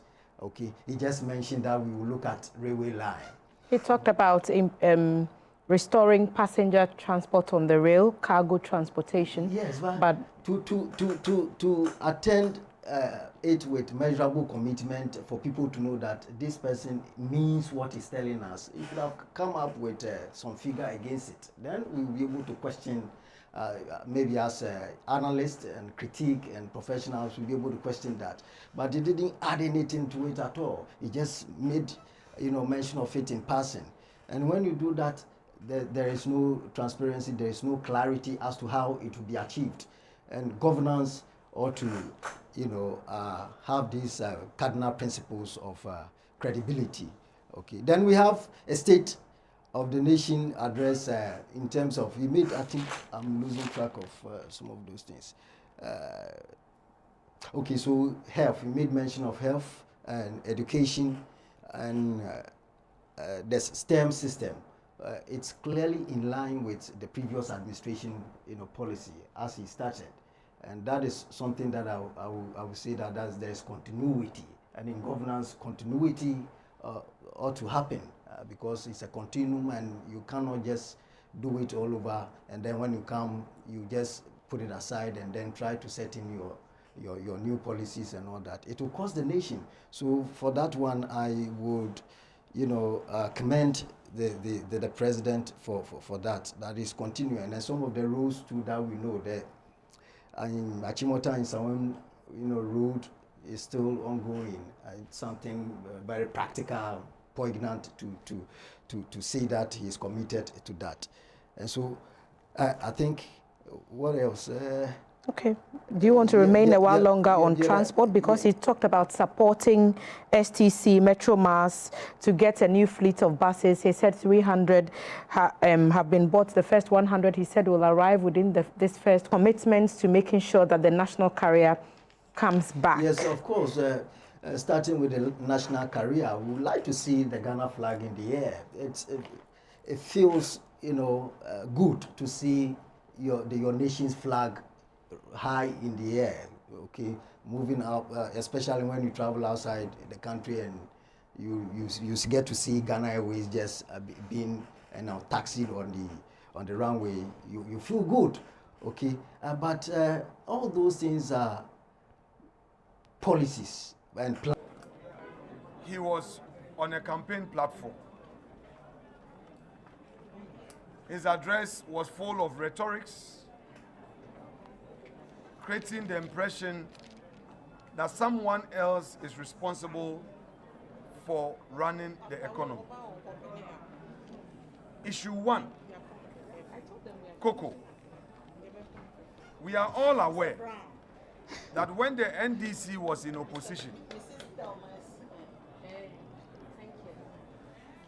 they promised that upon assumption of office, the minimum price they will pay for cocoa per bag, that is the producer price or the farm gate price, will be 6,000 Ghana cedis. Today, they have rather reduced the price of cocoa per bag, making the poor cocoa farmer worse off. They claim that there were some international market downturns. Therefore, the poor cocoa farmer should suffer for it. But it's the reason why the state has reserves. It's the reason why we have a country called Ghana. That when there is crisis, the state must intervene. What the government has failed to tell us is how much it will cost the country should the cocoa farmer be given support by maintaining the 3,600 per bag of cocoa. They didn't tell us. They rather reduced the price, gave a haircut, increased electricity tariffs between 25 to 30%. Even so, in practical terms, households and industries are worse off because they are paying more on electricity and it is biting them very hard. Though on paper, the electricity tariffs have increased by this 25 to 30%. In reality, households are paying more than 100% in terms of tariff hikes. Because if previously an individual will buy table to implement this 24-hour economy, what we rather know is that since this government came into office, thousands of Ghanaian youth who were already employed were dismissed from the employ of state-owned institutions. Some who have been in employment since 2017, 18, 19, and all were all sacked. The 24-hour economy is yet to see the light of day. In fact, one incentive that would have promoted this 24-hour economy is cheaper electricity. So if government is making electricity expensive to consume, to use, how does the government attract investment? In fact, the 1D, 1F policy, since it was cancelled, there hasn't been an alternative policy to drive economic growth. The Ministry of Trade has not announced any policy alternative to boost economic growth through job creation, through more businesses. There is no incentive for the private sector.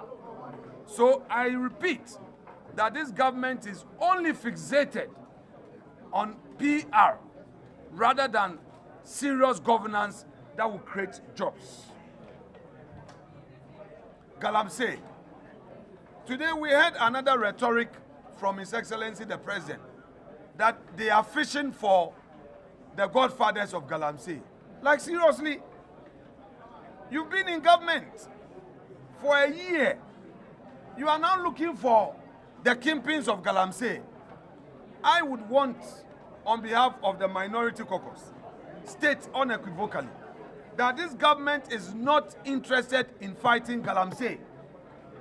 In fact, the Gold Board that they've established, practically what Gold Board is doing is to promote Galamsey, because Gold Board has not brought up any regulation, any blueprint that directs its aggregators to buy genuine gold regularly mined from licensed miners.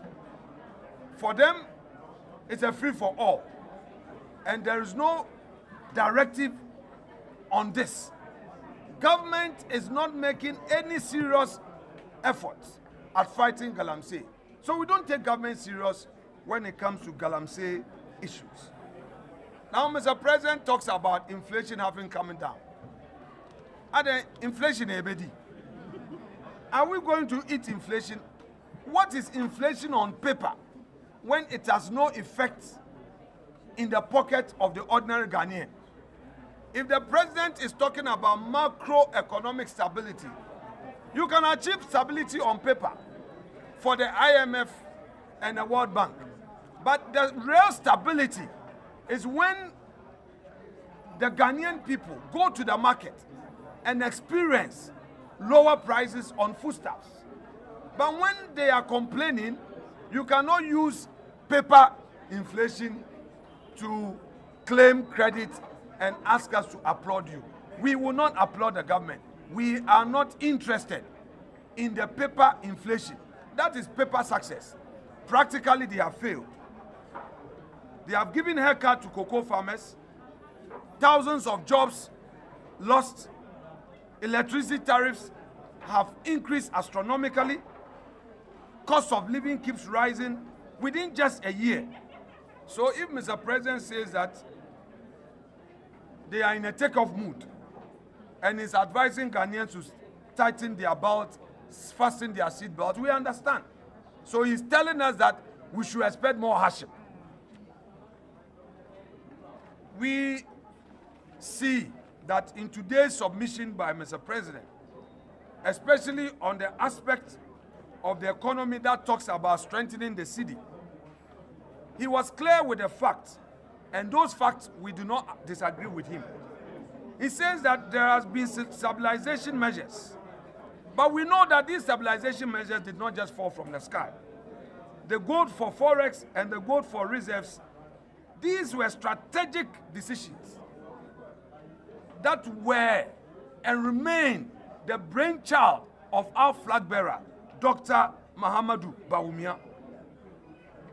The gold buffers that provided confidence, the framework that made today's stability possible, were already in place before 2025.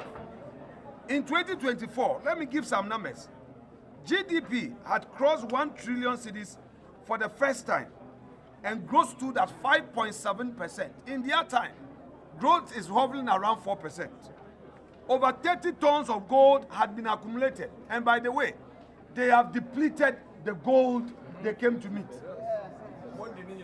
The 30 tons of gold that we accumulated, They have sold all the gold in the name of diversification. How do you diversify when the gold prices are at all times high? How do you say you are diversifying by selling your gold for cash when this is the time to keep your gold? Again, policy inconsistency. That notwithstanding, we think that instead of the president taking credit for it, he should give the credit to Dr. Bawumia. What belongs to Bawumia must be given to him. You cannot criticize an individual on a campaign platform only to assume the reins of government and implement the policy that you criticize. Today, agriculture has been abandoned. I am looking for Honorable Eric Opoko. I can't find him. He was such a loud voice, has been rendered a good-for-nothing ministry. Look into the budget. Nothing was given to the ministry. Government has done nothing to promote agriculture. Production has not increased. All the numbers that they are parading are as a result of the gold board monopolization of the gold trade, and then the gold for forex initiative that we introduced. By the way, according to the IMF, as at end 2025, the losses incurred by Gold Board and Bank of Ghana had increased to over 7 billion cedis. We, the minority, hereby say that these 7 billion cedis could have done our roads, constructed hospitals, created opportunities in the private sector for the many Ghanaian youth who are unemployed, and in fact, it could have been enough to establish the women banking that they promised in opposition that they have failed. On Monday, we are going to bring to the attention of the country our comprehensive submission on the true state of the economy, on the true state of the nation. But for now, we conclude by saying that this government is only fixated on PR gimmicks and is only interested in political rhetorics rather than real action and creating opportunity for all Ghanaians. Thank you very much indeed. Yeah. And to the cocoa farmers, we stand with Ghanaian cocoa farmers. I repeat, we stand with Ghanaian cocoa farmers. We, the minority, we stand with Ghanaian cocoa farmers. Thank you very much.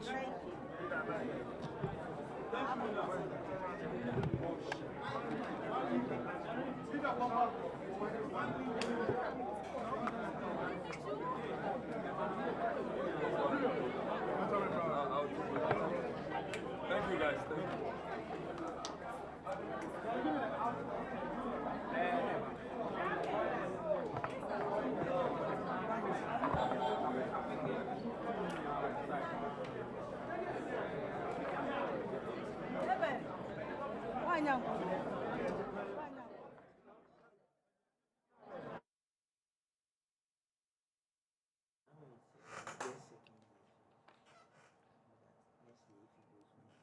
Welcome back from Parliament House. To the Honourable Minority Leader in Parliament and MP for Efutu constituency,